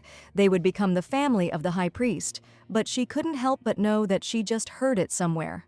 There was no basilisk family in the Valkyrian territory, and the maid was completely sure of it. However, snakes of the basilisk genus usually never leave their territory, and besides, this genus is extremely closed. They say that they only go beyond their territories when someone asks them to. Basilisks were not killers, and it turns out that without coming to them in person, it is completely impossible to meet them. Even so, she couldn't directly enter the snake's lair, so the little girl would like to get even more information. The young miss noticed a scattering of blue flowers. They resembled fragments of heavenly azure that had fallen to the ground, and Elodie froze, enchanted by their unearthly beauty. Elodie crouched down to take a closer look, and at the center of each flower was a tiny golden sparkle, as if they contained a small sun. The maid was afraid that the girl would get her clothes dirty while sitting in the grass, but the little girl just happily asked the squaw to take a look. She held in her hands a flower that was used as medicine, and she knew that this flower was called lobelia. The little girl said that lobelia flowers are used for detoxification, and this was its healing effect. This was taught to her by a mouse she had known before, and the young lady carefully preserved these memories in her memory. She also knew that this plant was especially helpful for snake bites, but the next moment another hero joined her. When the maid saw him, there was genuine fear in her eyes, but in front of them stood only a boy with coal-black hair and bright red eyes. For some reason, the maid was very worried and asked the young lady to pay attention to her. But Elodie was mesmerized by the child who seemed to appear out of nowhere right in front of them. Looking at the boy, she seemed to feel as if this person was already familiar to her, but this definitely could not happen. The maid screamed for the lady to come to her as quickly as possible, but Elodie was not afraid of him at all. She hugged the girl and asked what brought the young gentleman here, since he was not supposed to be here. The maid said that the boy should return to the palace as soon as possible, and it was the young Master Karen. For some reason, the maid tried her best to hide the girl, but she did not understand how she could be in danger. If we say that she called the boy Karen, it was definitely the third grandson, and given the development of the plot of the novel, he was still alive. And probably the very dangerous grandson that the lady should be wary of is this very boy. If he said that the third grandson was weak in body because of his illness, but for some reason the boy looked quite healthy. This meeting was too unexpected, and Elodie felt that she was very scared. But the boy just stood there, fascinated by the maid and the young lady he was seeing for the first time in his life. For some reason, everyone was incredibly afraid of this boy, but so far the little girl could not understand the reason for everything that was happening. If he is so sick that he can leave this world at a young age, then his illness could indeed be terrible. Judging by the fact that everyone avoided him, it is possible that his illness was contagious, but it does not seem to be a reaction stemming from fear that the illness could be transmitted. The little girl clearly felt the fear of prey standing in front of the predator because the maid's heart was now pounding wildly. The boy turned around, and the lady sighed with great relief as soon as he stopped looking at them. The little girl looked closely at the frightened eyes of the maid and asked her to calm down, because nothing dangerous would happen. And since the young miss herself wanted to find out the essence of everything that was happening, she ran towards the boy while the maid tried to stop her. Grandpa definitely spoke of danger, but people who want to harm small living creatures have a more terrible look than that boy's look. And at least it seems that the Third Lord is not the kind of person who can harm her. The young lady took the bouquet in her hands and shouted to the young lord to pay attention to her.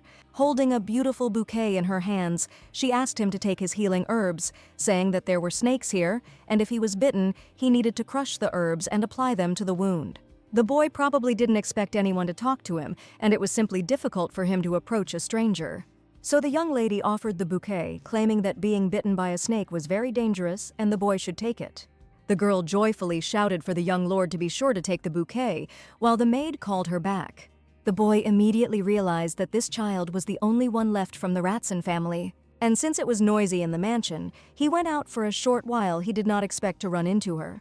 He approached the bouquet lying on the ground, and the jewel of the continent was an unimaginable miracle for him. The young lord's little soul was full of doubts and torments, but these little blue flowers made him feel something. Looking at the bouquet, he understood that there was no meaning in it anyway, just like in his life in general. The young lord was taught not to hope in vain, because his fate had long been predetermined, and no small bouquet could help him rejoice. After meeting the young master, Elodie felt incredibly tired, because she also walked a lot in the fresh air. And running into the young lord turned out to be not such a terrible thing, because in the end, nothing happened. The young miss was very tired, so she decided to go to Sarah to have a tasty meal and relax. But at that moment she looked up and saw the outline of an evil wolf, and this silhouette scared her incredibly. The body reacted instinctively, and the girl began to tremble all over, but she understood that she was in no way in danger. The young man with wolf ears was himself frightened by the loud voice, because the girl actually screamed when she saw him. Judging by its ears, this wolf was a werewolf, but the next second he covered his face with his hands and admitted that he had never wanted to scare the young lady. The young man was the commander of the Silver Knights Order, and the girl wanted to know who he was and why he was hiding his face. Golf covered his face, because the lady had once been frightened when she saw him, and that was at the very beginning of their acquaintance. His wolf-like appearance was definitely frightening, but in reality, this young man was not scary at all. Therefore, the little girl declared that he was in no way scary for her, and he could be near her, and she would not be afraid of him. Golf was delighted, because he had decided to honor today as a holiday forever, because the young miss was not afraid of him at all. As it turned out, he was seeing off a special guest, and that was the reason he was here now. This guest asked for time to talk with Lady Grey, and the little girl was curious to know what kind of person he was. As soon as she saw his appearance, she immediately realized what kind of scoundrel he was, and he was a puppet of a prince named Weston. In his past life, this young man managed to commit many bad deeds, and he never behaved very well. One day he brought a slipper for Sarah that the girl had left at the ball, but it seemed that the slipper had magic attached to it, and only one person could put it on. Then the young man asked to entrust this matter to him, promising to definitely find the owner of the crystal slipper. And as soon as he found Lady Sarah, he declared that His Highness was looking for her and wanted to see her as soon as possible. He promised that His Highness the Prince would swear eternal love to the girl, and would also devote his whole life and look only at her. The promise of eternal love and vows to be together did not come true, and to her misfortune, Cinderella was not rewarded with attention from the prince at all. He tried to prove to Cinderella that she was being stupid and probably didn't know what a woman who met a man outside the royal palace and raised her status was called. This lady was called Cinderella, and the prince assured that it was only thanks to him that she became this symbol. Weston called Cinderella an ordinary commoner, who, in his opinion, not only did not support him, but also stole his attention and position. He was the culprit who gave Sarah to the prince. The little girl knew this, so she wanted to stop the scoundrel immediately before he did something stupid. The enraged young miss asked Golf for help, because she was going to separate this man from Sarah right now so that he would not do anything nasty. The young lady wanted to help her friend as soon as possible, so she asked the young man to pick her up right now and carry her in that direction. Golf did not understand what the little girl was asking for, but according to his logic, the young miss was asking for hugs, and she probably needed it now. Therefore, the beastman in the guise of a werewolf grabbed the girl in his arms with complete confidence and joyfully asked her to hold on tighter. The little girl just wanted to help Sarah as soon as possible, because she saw how that same scoundrel was still talking to her. The young man tried to persuade the lady to change her mind and listen to him, but she confidently replied that she had absolutely nothing to discuss with him.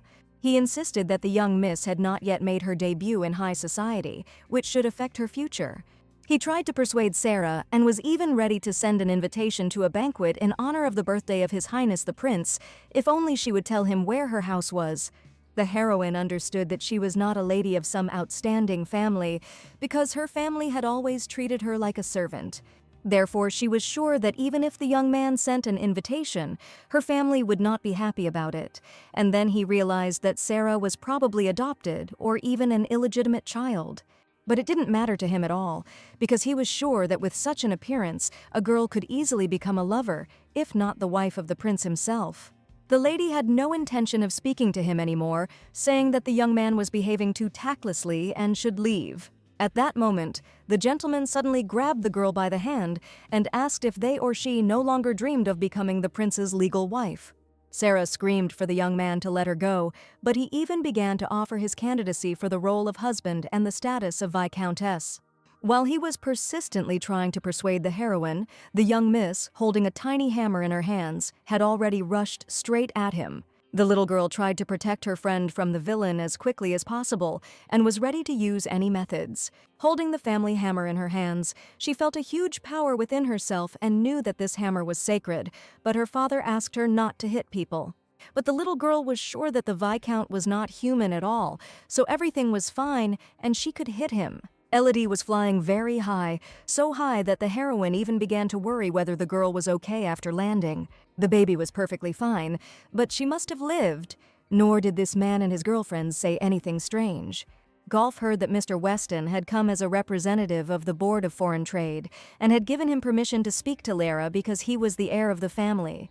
But the young man was behaving in a completely unreasonable manner, and Golf felt guilty for allowing him to communicate with Lady Sarah. Since the little girl had hit the Viscount right on the head with the hammer, he still didn't understand anything and felt dizzy. Golf held the Viscount while the little heroine rejoiced that she had managed to defeat a real villain. The Duke appeared and asked why there was so much noise in the palace and no fighting at all. The Duke asked someone to explain what was going on here, because the picture he saw was truly strange. At the most opportune moment, Grandpa appeared, and the little girl was sure that if she managed, taking advantage of the opportunity, she would be able to drive away Mr. Weston completely. When the Viscount woke up, his hands and feet were tied. He did not understand why he was in such a state. The Duke sat in front of him, along with his assistant and the girl, and the Viscount was outraged that the guest had been arrested since he had only come to check the contract. He spoke of disrespect, but the Duke said that the young man had been shooting his eyes at his dear guest, and he had even dared to touch her, and that was what was called real disrespect. The Viscount stated that he had never seen the girl before, so he wanted to send her an invitation, and he allegedly thought that this would be a good chance for the girl to appear in high society. But the Duke was not going to listen to his lies because he had Elodie, whose words he trusted. The Duke insisted that the little lady was saying something completely different and that he had indeed come here for that reason. Not only did he show disrespect to the guest, but he also stole an expensive item that belonged to the family. The Viscount was sure that the Duke had absolutely no evidence, and he acted with caution. But the young lady saw with her own eyes how the magical cotton fell out of the Viscount's pocket, and this was direct evidence of his guilt. The Viscount was sure that he had definitely put the cotton in the magic pocket, and did not understand how it had fallen out. Magic cotton was like a living creature, but its essence was a clot of magic. If a person without mana absorbed it, he would be able to use magic, so it was a very rare commodity. Magic cotton was found in the Viscount's pocket. It grows in a small number of estates, and it was definitely not in his estate, and the Viscount definitely could not have taken it with him. And probably the Viscount was going to justify himself with an obvious lie, as if he didn't know where he got the magic cotton from, although in fact, he simply stole it. It was obvious to the Duke, and there was nothing else to see here, so he ordered the Viscount to be dealt with according to the rules. According to the Valkyrisan statute, a visitor must study the list of prohibited items to take out in advance, and if this happens, the guest is forbidden to enter the duchy for 3 years. When the Viscount heard about his punishment, he did not see anything terrible in it, although the Duke was obviously just intimidating him. That was not all, and the one who took out all of it, which is listed as rare and protected, is expelled only after the wrists are cut off. After this, the Viscount was truly frightened and asked the Duke to give him a second chance, since he was only following the orders of His Highness the Prince. He was sure that His Highness should consider his punishment, and asked for a chance to at least contact the Prince. But the Duke was sure that there was no absolute need for this, because his assistant held a magic ball for negotiations. And the Prince had already heard the entire conversation and was aware of all the smallest details of what had happened. The little girl was angry because she knew that this young man was an impudent deceiver and a thief. The Viscount turned to the Prince so that his master would listen to him, since his shame was not his fault at all. But the principal first asked why the Viscount dared to commit theft in Valkyrisan itself. The Prince himself said that he wanted to use magic, and the young man was surprised that the Viscount really thought that he would want the stolen thing. The Viscount insisted that up until now the prince had liked all the things he brought, and all these things were magical. And the prince only now learned that all the magical items he brought were brazenly stolen from other people. One day the prince said that he wanted to have jewelry that used silverstone, and the Viscount soon presented it to his master. But the prince declared that if he had known that these things had been stolen, he would never have accepted them in that case. The prince admitted the guilt of his subordinate, who was uncultured, and asked for forgiveness because everything happened because he was unable to control him in advance. Therefore, the prince ordered that the assistant be dealt with according to the rules of Valakarisin, since he was indeed to blame for this situation. The prince was raging inside because of this incident, but now he could do absolutely nothing. The prince asked the duke to make sure that the Viscount would never have the courage to repeat something like that again. The Viscount lied with an insolent face, silently admitting and knowing that all these jewels were stolen.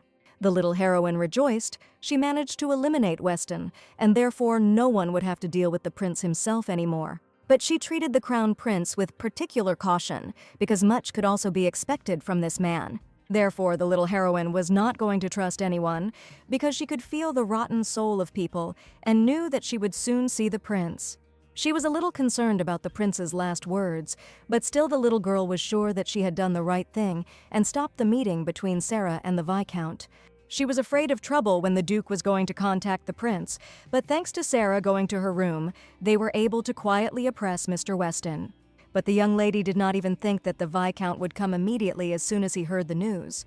But first, she decided that right now she needed to relax and unwind with her best friend. As soon as Sarah opened the door for her, the girl immediately felt that something was wrong with her. Sarah didn't look like her usual self, and there was no usual radiant smile on her face. The little girl asked what had happened and whether Sarah was upset about Mr. Weston. They decided to put him in an underground prison until the prince arrived, but Sarah assured that this was absolutely not the case. The girl did not understand why she was not allowed to be there when the Duke contacted His Highness the Prince. In that situation, she saw that the little girl was confused. So at first she went to her room, but now she thought that she had disturbed something or there was something that she should not know. It seemed that Elodie had hurt Sarah's feelings, but she was scared to even think about what would have happened if Sarah had been in that place and had encountered the prince. It would be good if Sarah never knew about her unhappy past life, and of course the young lady did not want to keep secrets from her, much less upset her. She wanted Sarah to not be limited by her past life and to start her own path, so the little girl tried her best, but she couldn't tell everything. She confidently stated that the Viscount spoke poorly, so she thought that it would be difficult for her friend to be around him. But Sarah didn't understand why she liked her so much, because she was sure that she had no right to such excessive love. As soon as the girl heard these words, a real storm broke out in her soul, and she did not understand why her friend was saying this. After all, Sarah was a person worthy of love and respect, and she certainly shouldn't have that opinion of herself. This girl was the only one who taught her to love, and also to be grateful for warmth and care. Little Miss was originally an insignificant field mouse, and the heroine was the only one who loved her. Sarah had always protected her, but she couldn't even take care of herself, so now the little heroine wanted to protect her when she finally had the opportunity. The little girl did not hide her feelings, and Sarah reciprocated them completely, asking the young miss not to worry anymore. Finally, Elodie told about her feelings, because she didn't want her friend to cry and get upset. Until now, the heroine lived in a mansion and endured everything, not because of stupidity, kindness, or great desire. There was nothing she really wanted in that mansion, and no matter what she did there, her life didn't improve, and she simply agreed to the role assigned to her. But now everything was different in the heroine's life, and she had something that she would never allow to be taken away from her. This is friendship, love, complete mutual understanding, and respect that she had dreamed of for so long. So Sarah hugged her beloved little friend, wanting to cope on her own and never see the little one in danger again. With these thoughts, the heroine was going to move forward, and Hellas finally saw in her eyes the desire to find a happy life. It turns out that Sarah was only limited by the past, and the young miss tried to do the impossible out of a simple desire to protect her. Sarah smiled and understood the girl's feelings perfectly, promising that if something like this happened next time, they would share the situation together. From now on, the young miss needed to focus on the current Sarah because she had to protect her not in the past, but in the present. The next day, the duchy enjoyed fine summer weather, and things went on as usual in the mansion. The contract with Viscount Weston was finally broken, because it was his fault that there was an obvious theft, and now they definitely won't be able to cause problems. They say that today Mr. Weston was deprived of the title of heir. The little heroine was unspeakably happy about this. After the news, Viscount Weston immediately came and apologized for his son's theft, so his wrists were not cut off. It seemed that there was not a soul in the club he wanted a commercial agreement, but the Duke, of course, did not accept it, knowing that one could not trust the intentions of the Viscount. The Viscount, who had exchanged his son's wrist for the chance of a long-term contract, was very angry and was also stripped of his title and sent to a monastery. The little heroine thought that this was the end of it, but the magical cotton balls again reminded her of what happened. They seemed to recognize the Ratson family blood, but the little girl didn't know how these things were connected. Because her family's blood contains the energy of Venus, the god of Anemone, and near the girl it was easy for the magic balls to maintain their true form. It was surprising because the cotton balls were not living beings, but they seemed to have an instinct that wanted attention. For some reason they followed the young lady and seemed to stick to her hands, which in itself was very strange. The assistant decided to express his opinion, and all his life he had been an extremely rational person. But the moment the lady arrived in Valkyrison, he began to feel how this rationality was becoming powerless. It seemed that nothing could be done about instinct, and the inability to hold on to the power completely consumed the young man, and he felt that there were too many impulses. The little girl suggested that the young man probably misunderstood the meaning of powerlessness. These were the general symptoms that werewolves felt when they saw a young lady, and now she was completely confused.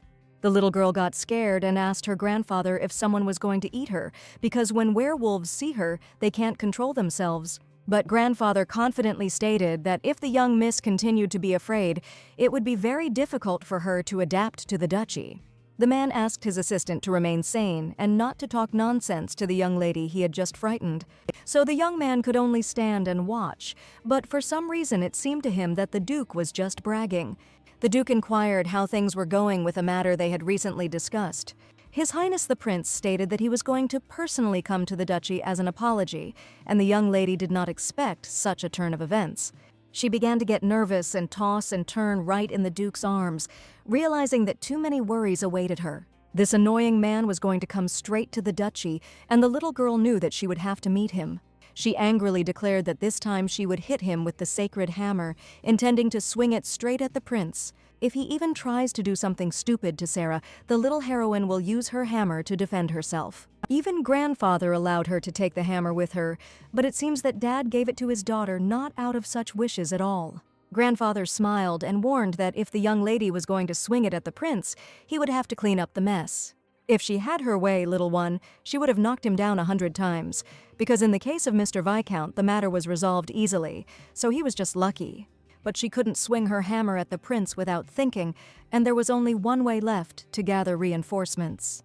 Grandfather or Edmund were definitely not suitable because they have a high status, so at the slightest thing, the problem could become bigger. The prince's actions should not be a subject of controversy, so the little lady needed people who could slightly scare him and drive him away completely.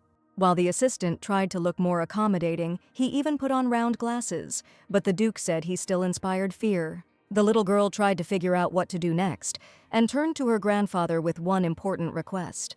The young lady with joyful eyes declared that she would like to go and see the Order of Knights, which she had never seen. The little girl managed to get to the training ground, where the knights trained every day under the leadership of the commander. She looked carefully at the knightly order and all the beastmen who were there. Many were perplexed, because knights were not allowed to approach the young lady, but for some reason, she was now sitting in the arms of a werewolf.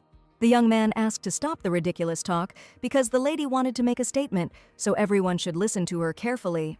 The knights laughed, because no one could have thought that the young lady would want to address them. The little girl turned to the knights and said that she was going to create a team and entrust them with a secret mission.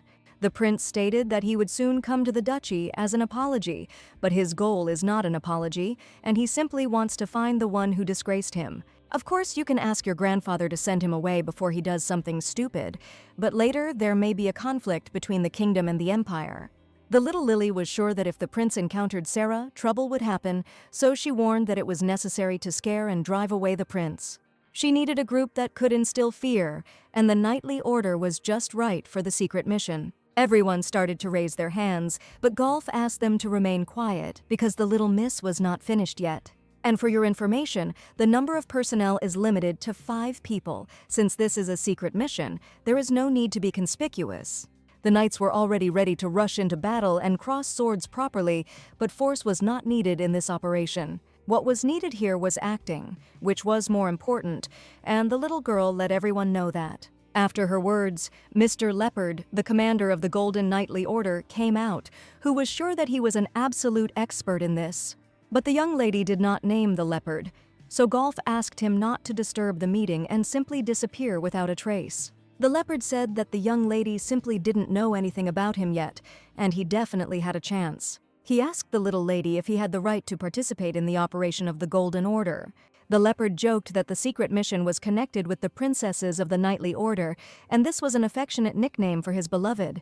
Hearing the word princess, the young miss frowned, because the leopard clearly took it as a joke. At that moment, the princesses, the Beast Girls, appeared on the training ground and noticed that the leopard had started an argument with the Silver Order again. The little girl was surprised because the leopard clearly had more than one lover, but she misunderstood everything, and like a lion, he retained his animal habits. One of the knights laughed because if it were a question of habits and closeness to an animal, he would probably be walking on 4 legs now.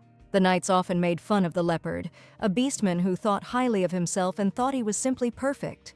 The young lady thought about it and decided that it would be better to carry out the operation by choosing only the beastmen and wolves, and not to touch the womanizing leopard at all. The knights put out their swords, they declared, because the commander had clearly given the order that no one should approach the girl. A few days later, Edmund was in the library, looking for a particular book for himself. He was unable to find solitude in the library, because soon he was joined by another hero who wanted to talk to him. It was the Prince of the Kingdom of Silveria, Chesarmadon, who confessed to the young man that they had not seen each other for a long time. It seemed that he had finally arrived in the Duchy of Valkyrison, and the Duke was sure that if the matter concerned the past matter, he thought that it had long been finished. The prince came because he thought it would be better to apologize in person and at the same time look at the face of his childhood friend. That's why he always felt that the prince was a very annoying person and that he took too many liberties for someone he had only seen a couple of times in childhood. He insisted that this story had long since ended, but the prince insisted that his servant was guilty and he must be held accountable. Everything was resolved according to the law of Valkyrison, so Edmund was sure that there was no longer any need to pay attention to this situation. The prince began to get gradually angry because the duke had just ordered him to do as had already been decided. He had heard strange rumors that a beautiful girl was staying in Valkyrison who would steal your gaze as soon as you encountered her. The prince was sure that the prince fell in love with her at first sight and understood perfectly well who was being talked about. But even if it wasn't so, it didn't matter anymore, and the prince simply became curious since Edmund was trying to hide it. He insisted on a personal apology, insisting that it was just common sense, but Edmund didn't want to talk to him at all. And no one who stays in Valkyrison has any reason to become His Highness's plaything, even if that person is the future heir to the royal throne. In response to his words, the prince called the duke simply ill-mannered and decided to ask something in return. And he promised that if he answered, he would do as Edmund wished and would not interfere in this matter anymore. They say his word gas was going to steal the magic cotton, and now the prince has learned of its location, because if something valuable is released, it will lose its re. So the young man wanted to know why the duke did not use the magical powers of cotton, but Edmund admitted that he had absolutely no reason to do so. Edmund inherited the duke's talent in its original form and fencing skills that exceeded moral limits, so if he uses the magic cotton, his value will increase, and wherever he goes, everyone will respect him. The young man saw no need to desire power that did not originally belong to you. For some, these might have been desirable abilities, but the young man was sure that if he acquired them without any effort and respect, it would be tactless. He was lucky enough to be born an aristocrat and enjoy many things, so Edmund did not want to take his share and steal someone else's chance. He still couldn't get Edmund to have a frank conversation because the young man was still closed to him. He was sure that if he mastered basic magic, he could get a chance to save the previous duke. But at that moment, Edmund got tired of his speeches, and he put his sword forward, asking the prince to stop right now. Raising his hands up, the young man quickly realized that he had crossed the line in delicate communication. It seemed that Edmund had succeeded in angering the prince, and they were still at odds with each other as before, and nothing had changed over the course of time. Therefore, you only promised to call a man to accompany the gentleman, but he refused and only asked to convey his regards to Hertshoff. Then it seemed to Edmund that the prince would not retreat so easily, and probably he had already planned something, and the Duke only hoped that this man would not behave as he pleased in Valkyriesen. After talking with the Duke, the prince remained in his mansion for some time, standing near the sunny window. At that moment the maid came up and was very frightened that the honorable gentleman was standing alone without an escort. The young man smiled sweetly at the maid and admitted that he was actually just secretly looking for someone. Having told that his servant had caused inconvenience to some girl, he would like to apologize to her personally, but he is completely unable to meet her. The maid understood that she couldn't just tell her location, and the principal promised to leave immediately after he apologized. He walked slowly through the Western Palace and saw no one else here, implying that this girl was not placed in the main mansion. It was a place where strangers could come and go as they pleased. And it was probably all an absurd game where someone was trying to prove that they cared about this girl. The prince was even more curious about what kind of ladies were they who were forced to resort to such tricks, and just as his plan to get the magic cotton had failed, he was furious. As he walked down a long corridor, he suddenly noticed balls of magical cotton swirling right in front of his face. The prince stopped, carefully examining the magical creatures, trying to understand where they came from. He remembered the words of the Duke, who did not want to possess a power that did not belong to him, and to take this ability away from someone else. Edmund, a man with extraordinary talent who can die and be resurrected, cannot understand that such power cannot be gained simply by desperately wanting it. The prince was sure that only he who was born for greatness could bring prosperity to the world, and it was he who would soon become the future ruler of the entire kingdom of Silveria. He was sure that magical power should rightfully belong to him first and foremost, and no one else should dare to use it. Just at that same time, the little girl was also looking for the magic cotton, and was delighted when she saw fluffy white flying balls. She was just looking for them, and the magical cotton seemed to be playing hide-and-seek with her. But suddenly she came across the young master. Elodie immediately guessed that the prince had decided to show rotten tricks again, and probably thought that he could easily give candy to the child. And it is quite possible that he had already searched the entire mansion in search of Sarah.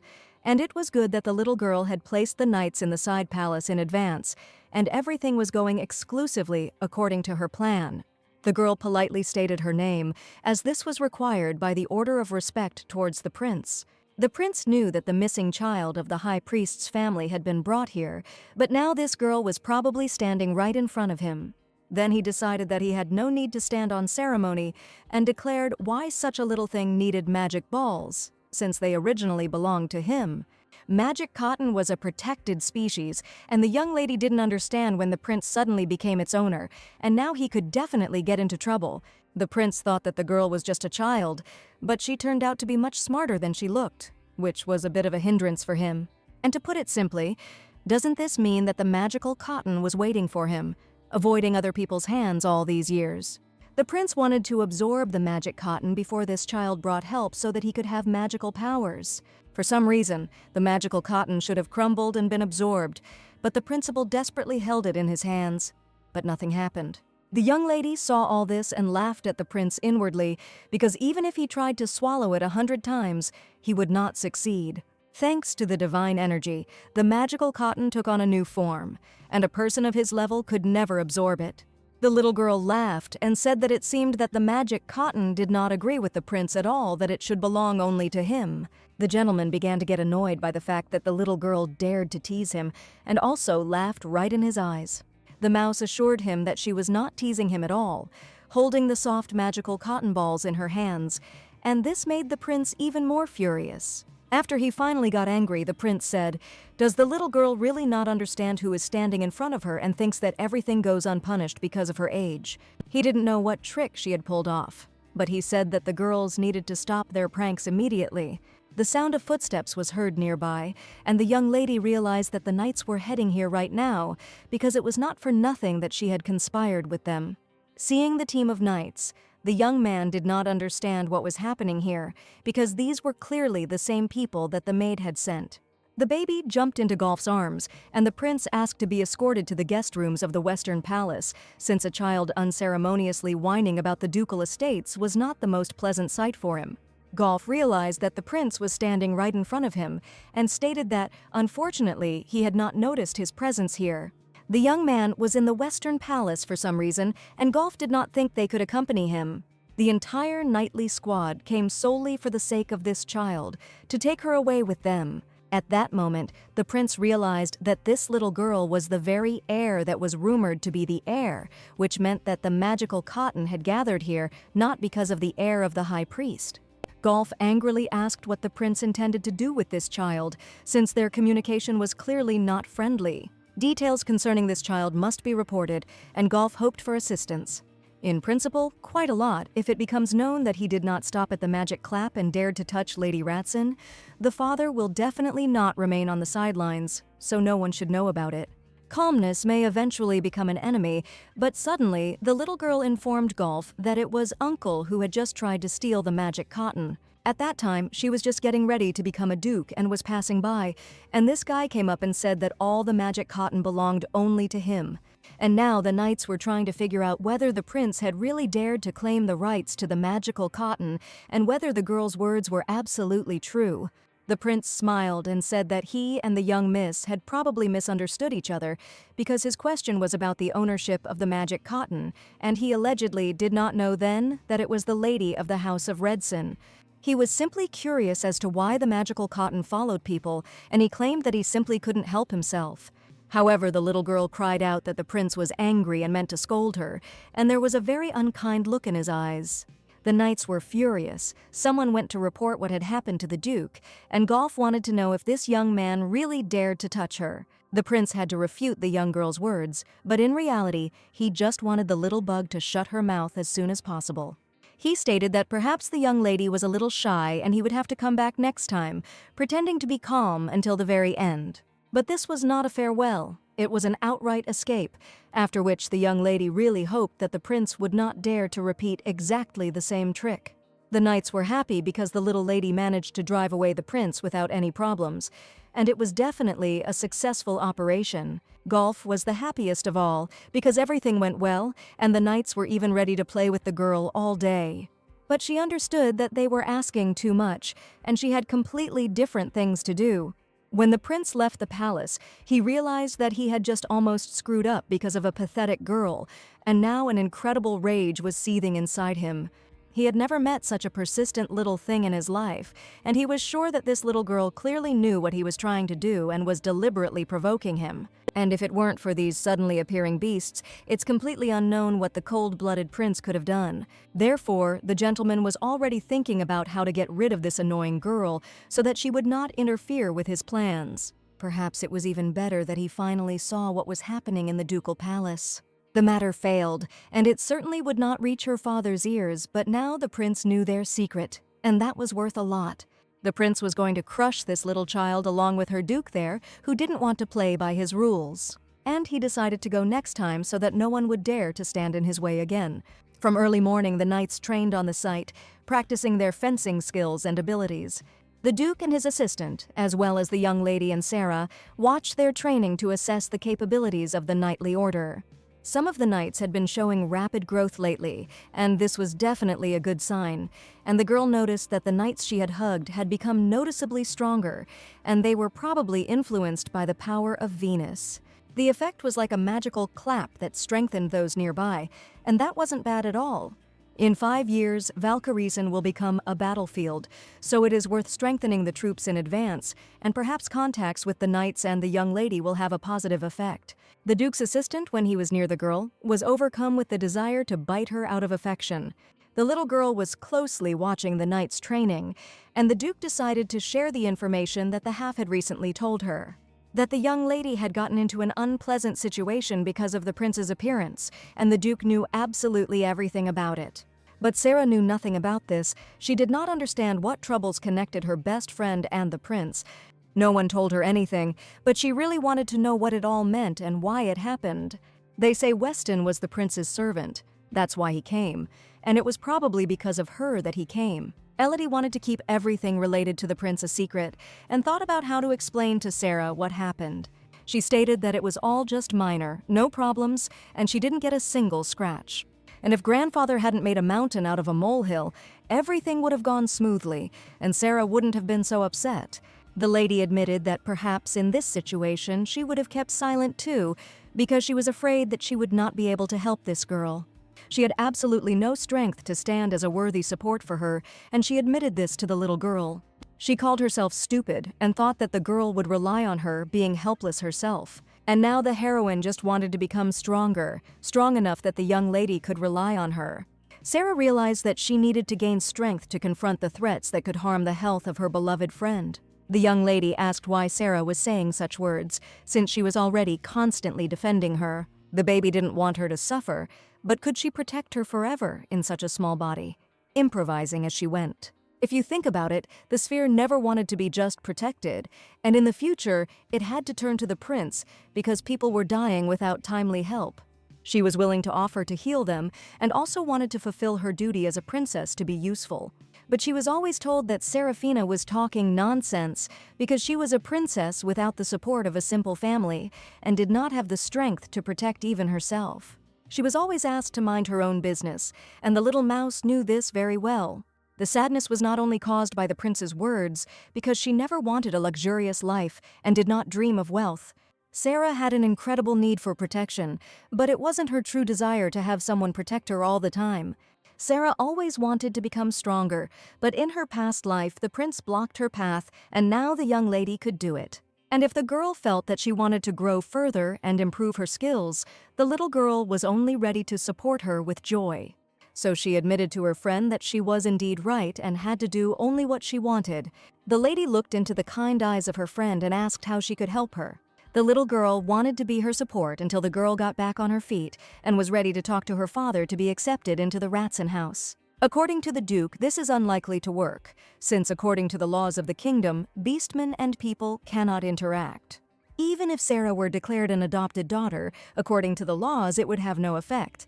The Duke warned that if the girl had nowhere to go and needed protection, she could become part of the Valkyriesen, but unfortunately for Sarah, this was a protected area. Every year in Animalolia, many children are abandoned, even the weak or, on the contrary, too strong.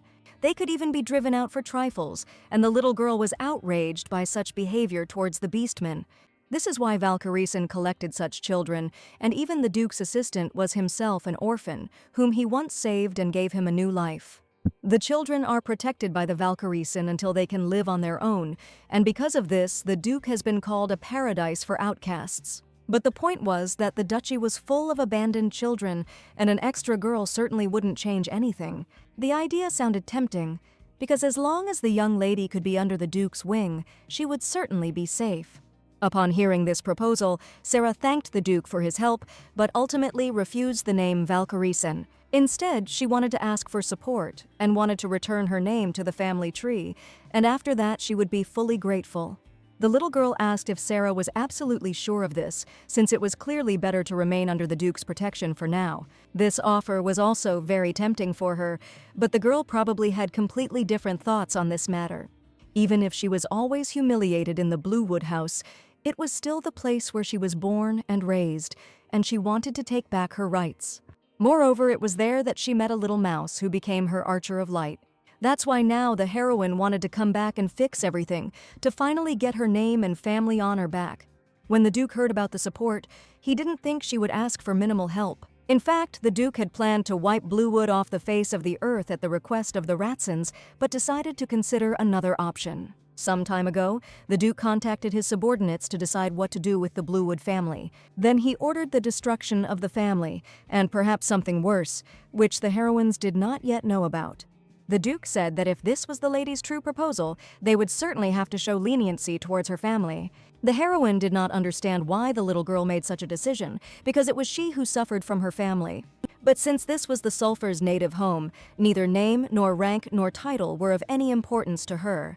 And if the Bluewood family disappears, the Count will simply wait for death or decide to commit suicide. And this means that there will be no revenge, because there will be no one left who could suffer. It is better to give false hope and press slowly, especially if the last thing left is your own soul. Sarah's rather sophisticated revenge was simply brilliant, because she was going to take away the one who was never accepted by her own family. The Duke assured that the longer you hold on to hope, the more terrible the fall will be, but he was ready to support the girl in any situation. He sent his grandson Edmund along with Sarah, who was supposed to help the lady finally regain her rightful name. In the Kingdom of Silveria there is a law that no other country has, and it states that all children have the right to inherit. Direct descendants are given priority, and this law was passed because the previous king, who had no daughter, did not want to pass on royal power to another family. That is, the legal heir to the House of Dishes is not the stepmother's daughters, but Seraphina Bluewood, she and only she. The Duke conveyed the exact information to his grandson, and now he knew how he should behave in this situation, riding in a carriage through the peaceful green forests. The young man promised to help in any way he could, but the lady was already grateful that he simply agreed to accompany her. The Duke turned out to be an incredibly good man, but Edmund smiled and replied that this was not entirely true. They say that truly good people don't know how good they are and are often too hard on themselves. Surely this was indeed the case, and the young lady certainly could not yet know all the peculiarities of adult life. Suddenly, the girl's stomach began to rumble, and she sweetly admitted that the doctor had been drinking, and that she hadn't even had time to eat. In his past life, even as an adult, Edmund always carried mountains of sunflower seeds for the mice, and gave them out so much that entire legends about the mysterious man began to circulate among the machines. It was he who scattered the seeds everywhere, and the maid herself told the little girl about this. So she asked the gentleman if he had any seeds left, but for some reason this time everything turned out differently. To her surprise, the Duke had no seeds at all, and the little girl had no idea that something like this could happen. Perhaps something happened to Edmund after this, or something changed in his life that influenced this. He admitted that he constantly carried seeds because he thought about Lady Ratson, who had been missing for a long time. He was worried about the child wandering alone in a strange country and not being able to recognize her, but he hoped that at least she would not go hungry, so he gave all the mice some seeds. But now that the lady had found it, there was absolutely no need for it, and the young miss was even thinking that if they couldn't find a child for such a long time, it was probably time to strive for it. This one had to be too kind and for the event, but unfortunately now he had no seeds, but there were delicious aromatic cookies with nuts. Just in case, before leaving, he asked to prepare the baby's favorite food. This man was truly dangerous, because anyone in the young lady's place would have been head over heels for him long ago. Even though Elodie was small and cute, Sarah was sure that using food to win people over was a little wrong. But the young man had a completely different opinion, and he just wanted to please the girl and also feed her. So he stated that this did not mean at all that he wanted to win her over, and he certainly had no such intentions. The young man only promised to help in any way he could, but now it seemed like he had something to hide, because his reaction was different from the previous one. When they arrived at the appointed place, Edmund decided to scout out the situation and asked the girls not to rush and to approach when it was convenient for them.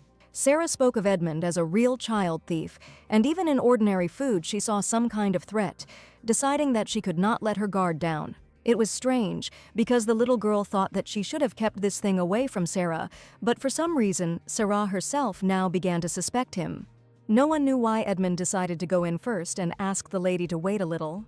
After all, they didn't even warn the Bluewood family about their visit, and as soon as the heroines entered, they saw the Count's family sitting on the floor with their heads bowed. Her father, stepmother, and even her sisters bowed before the Lord, and the sword was first aimed at her father. When he saw his daughter enter, he shouted loudly for Seraphina to stop this madness immediately. After all, she clearly didn't come to save him, and he was outraged at how she could do this to her own father. Sarah always appeared so confident in front of the Duke, but now she was very worried and nervous. She confessed to her father that she had been suffering from insomnia since she left here, and the man only assured her that she was simply homesick and had always been a good girl. But what he really wanted was for the lady to explain to this gentleman that there was a misunderstanding and that he should not be treated as if he were a criminal. Suddenly, Sarah declared that she had not been able to sleep all this time because of the anger that had filled her and the courtesy of the ducal house. She acutely felt how much she was despised here. With every word, Sarah felt more and more confident because she wanted justice to finally prevail. And since she is the youngest daughter, she preserved the honor of the Bluewood family when it was almost lost. The Count was outraged and considered his daughter's words to be complete nonsense, and she naturally did not see any gratitude from him. But now, for some reason instead of her, the Count himself was lying on the floor on his knees with his head bowed, and now she was not trying to convince him at all. First of all, the girl had a main business with her stepmother, with whom she was going to talk right now. About 2 weeks ago, she found out that it turns out her name is not even in the family register. The name was entered into the genealogical book immediately after birth, but it is strange that the only direct heir is not listed in any way. And she told her stepmother that this meant only one thing: someone had deliberately erased her name so that the girl could not inherit anything from the family line. The Countess pleaded, assuring him that she could not commit such a vile act of wickedness and that it was probably some kind of big mistake. Having tenderly extended her hand to the Countess, the lady admitted that if it had been a strange mistake, they could probably easily include her name. Kneeling, the Countess promised to speak with the Count immediately and do everything to ensure that the lady would not experience any more inconvenience. But at that moment, another sister became indignant, calling Sarah an ordinary cook, whom for some reason Mother began to fear. Probably Rose did not understand her plight and called Sarah a pathetic Cinderella, unworthy of a respectable family. The Countess asked for forgiveness for the spoiled lady, who still does not know decency, promising to definitely teach her good manners. Sarah noticed that she herself, at an even younger age, was subject to completely absurd demands. But giving in to emotions was a waste of time, because people were even more pathetic and insignificant than she remembered. The reason for the lady's return was very simple, and firstly, she wanted to regain the name that rightfully belonged to her, and secondly, to receive the relics of her deceased mother back, and after that she was ready to say goodbye to her hated family forever. Sarah promised to complete the task to the end and asked her stepmother to accompany her to the treasury so as not to waste too much time on it. All this time, the Count sat on his knees under Edmund's sword and understood how much of a disadvantage he was in. There was no longer the constant hope that one day she would be appreciated and loved, and despite the atrocities of these people, she still tried to believe in them. Now it turned out to be a stupid, unrealistic dream, and these people no longer meant anything to her, and they were complete strangers to each other. The stepmother obediently escorted the lady to the treasury of the Bluewood mansion, where expensive family heirlooms were kept. The stepmother carefully hid all the jewelry, and only she had access to the family treasures. She brought out one box and asked if it would be enough for the lady, but now the heroine wanted to check everything herself. It looked like an ordinary treasure chest, but the little girl felt a strange energy emanating from it. Her attention was drawn to the bracelet behind the glass, and it looked too expensive to be displayed like that. It was a braided gold bracelet with an unknown red stone in the center. There was no sign of trouble, but as soon as the young lady looked at the decoration, she felt as if her head was splitting into small pieces and was about to explode. The outlines of the people standing in front of her became blurry, and everyone was afraid that the little girl had really become ill. Suddenly, the young lady was plunged into a vision in which someone blessed her noble birth. The hero in the dark robe was Nyx Basilisk, and for some reason he swore eternal and immeasurable loyalty to the girl. This vision was frightening, because the girl was in an unknown forest with a basilisk, and she just wanted her mommy and daddy to take her away as soon as possible. Basilisk asked the girl not to dramatize, because this was just the beginning, and she had her whole life ahead of her to cry her heart out.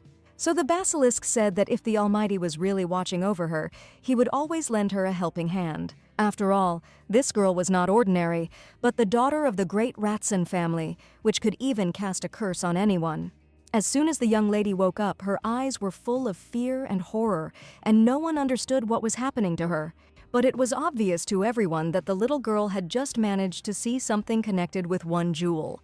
The Duke suggested using the artifact to return to Valkyrison and find out the details of what happened. The girl interrupted him abruptly and loudly asked where the lady had managed to get this bracelet, which was lying on a velvet pillow under glass. At first glance, it appeared to be an ordinary luxury item without any identifying marks such as engraving or family crest.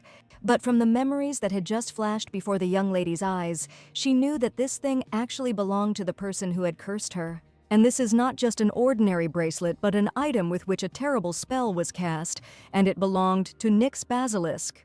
The bracelet was right here in the Bluewood treasury where she first opened her eyes after losing her memory, and it certainly couldn't be a strange coincidence.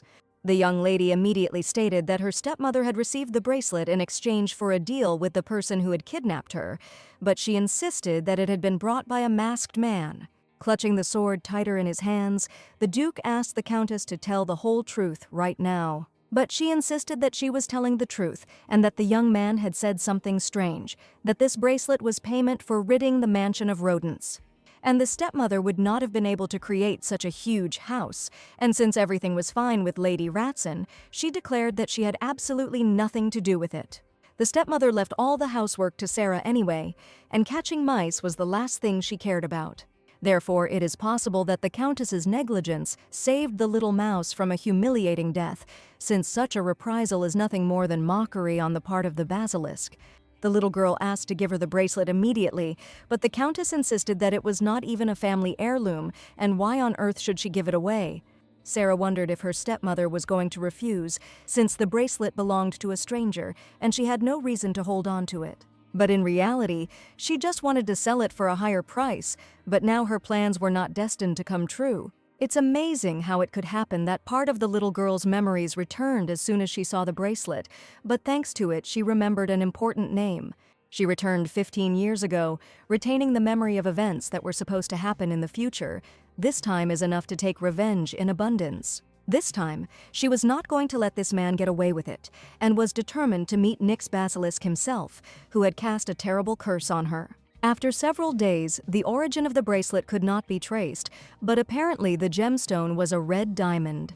The bracelet was very expensive and rare, but it was not specially crafted as an artifact, and there was no hope of success, since the basilisk family leads a very secluded life. But if the bracelet had an ordinary stone, the little lady couldn't understand how it had managed to capture her memories. Perhaps they were created by her child self, since it seems that the fraudster himself did not expect that memories would remain in the bracelet. Sarah thanked the young man with all her heart for his help, but he considered it just a trifle and the fulfillment of his duty. Therefore, I could not even imagine what the heroines had to go through. I was sure that it was a very difficult path. He warned that if he could help with anything else, they could definitely turn to him for help at any time. This was very valuable because Mr. Edmund acted wisely and knew what a hard life the girls had had before. He managed to melt Sarah's heart with kind words, and the little girl decided to quickly change the subject so that the young man would not steal the heart of her best friend. She asked if he knew anything about the basilisk's family, and perhaps the Dukes could find some information. Members of the basilisk family do not use their real names, only pseudonyms, and they hide their bodies and faces under cloaks even when appearing in public. They were probably also involved in all sorts of crimes, but these were only guesses from Hellas. Suddenly, the Duke asked if this bracelet belonged to one of the basilisk, and the young lady decided to ask about it. Judging by Edmund's look, he was ready to gather an army right now, but most likely the real culprit was hiding behind the basilisk. The little girl admitted that she had simply heard all sorts of horror stories about this family and was afraid that they might do something bad to her. The basilisks were extremely greedy and selfish people. If they kidnapped the only high priest, then their payment would be too high. The Duke could not even imagine what could be offered to them in return, and the lady again that they could agree to the post of high priest. And no matter how high the price, wouldn't it be enough to put the fate of an entire family at stake, and for the sake of this opportunity to become a representative of the Almighty? And also, in her memories, Nyx's face reminded the young lady of someone. She was absolutely sure of it. Sharon Valkyrison, the Duke's second grandson, was incredibly similar to that basilisk, like father and son. The feeling of alienation that she had never experienced with Edmund and felt for the first time with Karen was probably due to this. The Duke's assistant said that in Animalonia, children are also abandoned every year for various reasons. People find such children, save them and take care of them until they become independent, and perhaps Karen was one of these foundlings. For from what the little lady had seen, he was treated differently, and even the Duke himself feared Karen, but at the same time protected him, keeping him locked up in a remote palace. It was just a girl's guess, and perhaps this child is not Karen the Basilisk, from the ancient line of basilisk. In that case, could it be that the basilisks had intentionally planted their spy, but the boy was still too young? But if the Duke decided to protect him, it was unclear why he was hiding him and keeping him locked up all the time. And this fact clearly indicated that the Duke could definitely be hiding something from the other residents of the mansion, and in particular about this boy. The young heroine was sure that if the Duke himself was covering for Karen, then Edmund probably knew about it too. So she decided to ask how his little brother was doing, but the young man only replied that because of his illness, he did not leave the palace. The little girl tried to find out the details and asked if the disease was contagious and that absolutely no one should come near him. This was a complete lie because in that case, would he really have been allowed to freely walk around the mansion? And the fact of the disease was probably just a fiction. After all, the Duke's third grandson was destined to die at a very young age, but if Karen really was of the basilisk lineage, he had to be saved at any cost because there was not much time left. This means that the young lady will have to meet the Duke's third grandson again, and from the very first day she became human, she had the ability to self-heal, so even the most terrible infection did not threaten her. She looked at the young man with sad eyes and asked if the boy wasn't bored sitting locked up all the time without communicating with his peers. In truth, Edmund had no contact with his brother, as the only way to contact him was through a magical artifact, but he never responded to it. Suddenly, the young lady asked some very unexpected questions, asking if Edmund wanted her to cure him. The young man categorically replied that this was completely impossible and immediately apologized for speaking too loudly. He didn't even expect that Elodie would offer to cure his brother of an illness that absolutely no one talks about.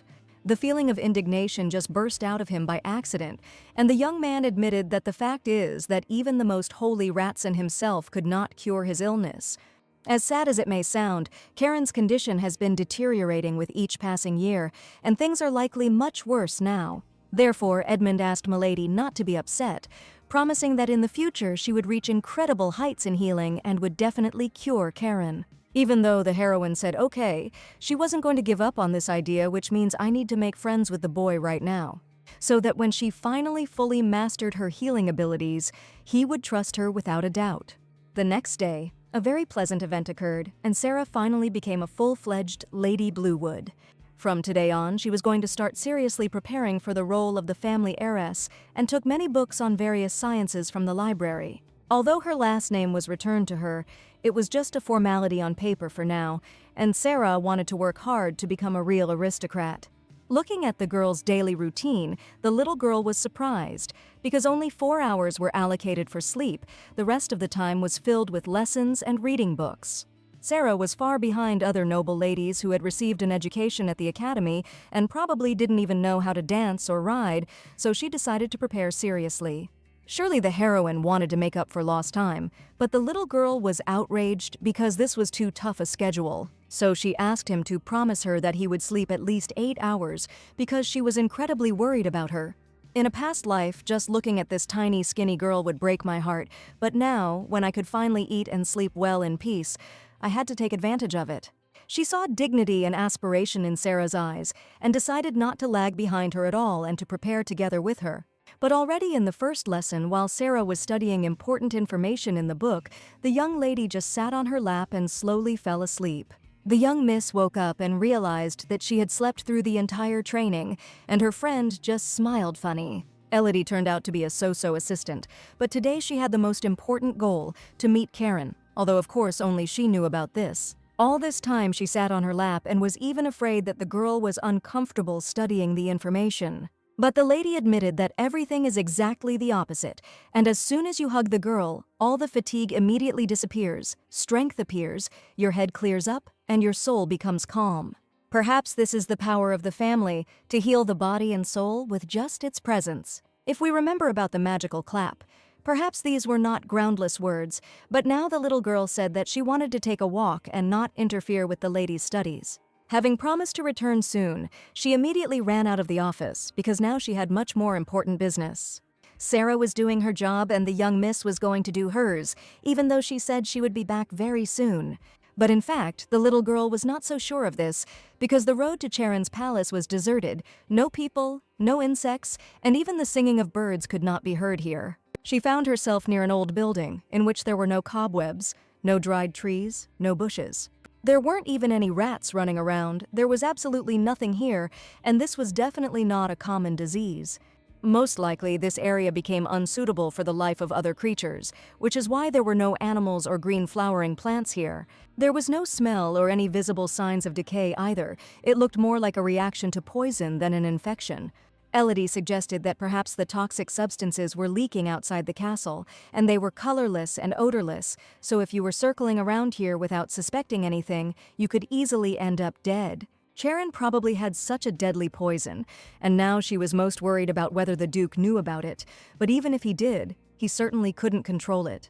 It could be compared to a plague in human form, which no one could overcome or resist. As the lady slowly walked inside the building, she decided to go upstairs, because that was where some sounds were coming from. The door on the second floor was closed, but since there were no living creatures in the castle, closing the door was essentially pointless. The little heroine felt like a prince who had come to save a cursed princess, and opening the door, she entered a room that was incredibly dark. A tightly closed place where no light penetrates, this house seemed to say that no one was welcome here. But the little girl knew that the comfort and peace that this dark space gave was incomparable to anything. After all, when she was a little mouse, darkness was the best shelter and safe place for her. Every darkness must have a light that will show the true path. It doesn't matter if it's Karen Valkyriesen or Karen Basilisk, you just have to not hide because it's not the right choice. So the lady opened the door of the room, opened the curtains, letting in the light, and shouted loudly where Karen was and whether he was all right. The boy had probably never opened the curtains here before and had been in complete darkness for a long time, but he clearly understood that someone had come to see him. Pale skin, tired eyes, incomprehensible abrasions and scratches on the face and hands indicated that something was clearly happening to the young man, but finally a light named Elodie Ratson knocked on his window.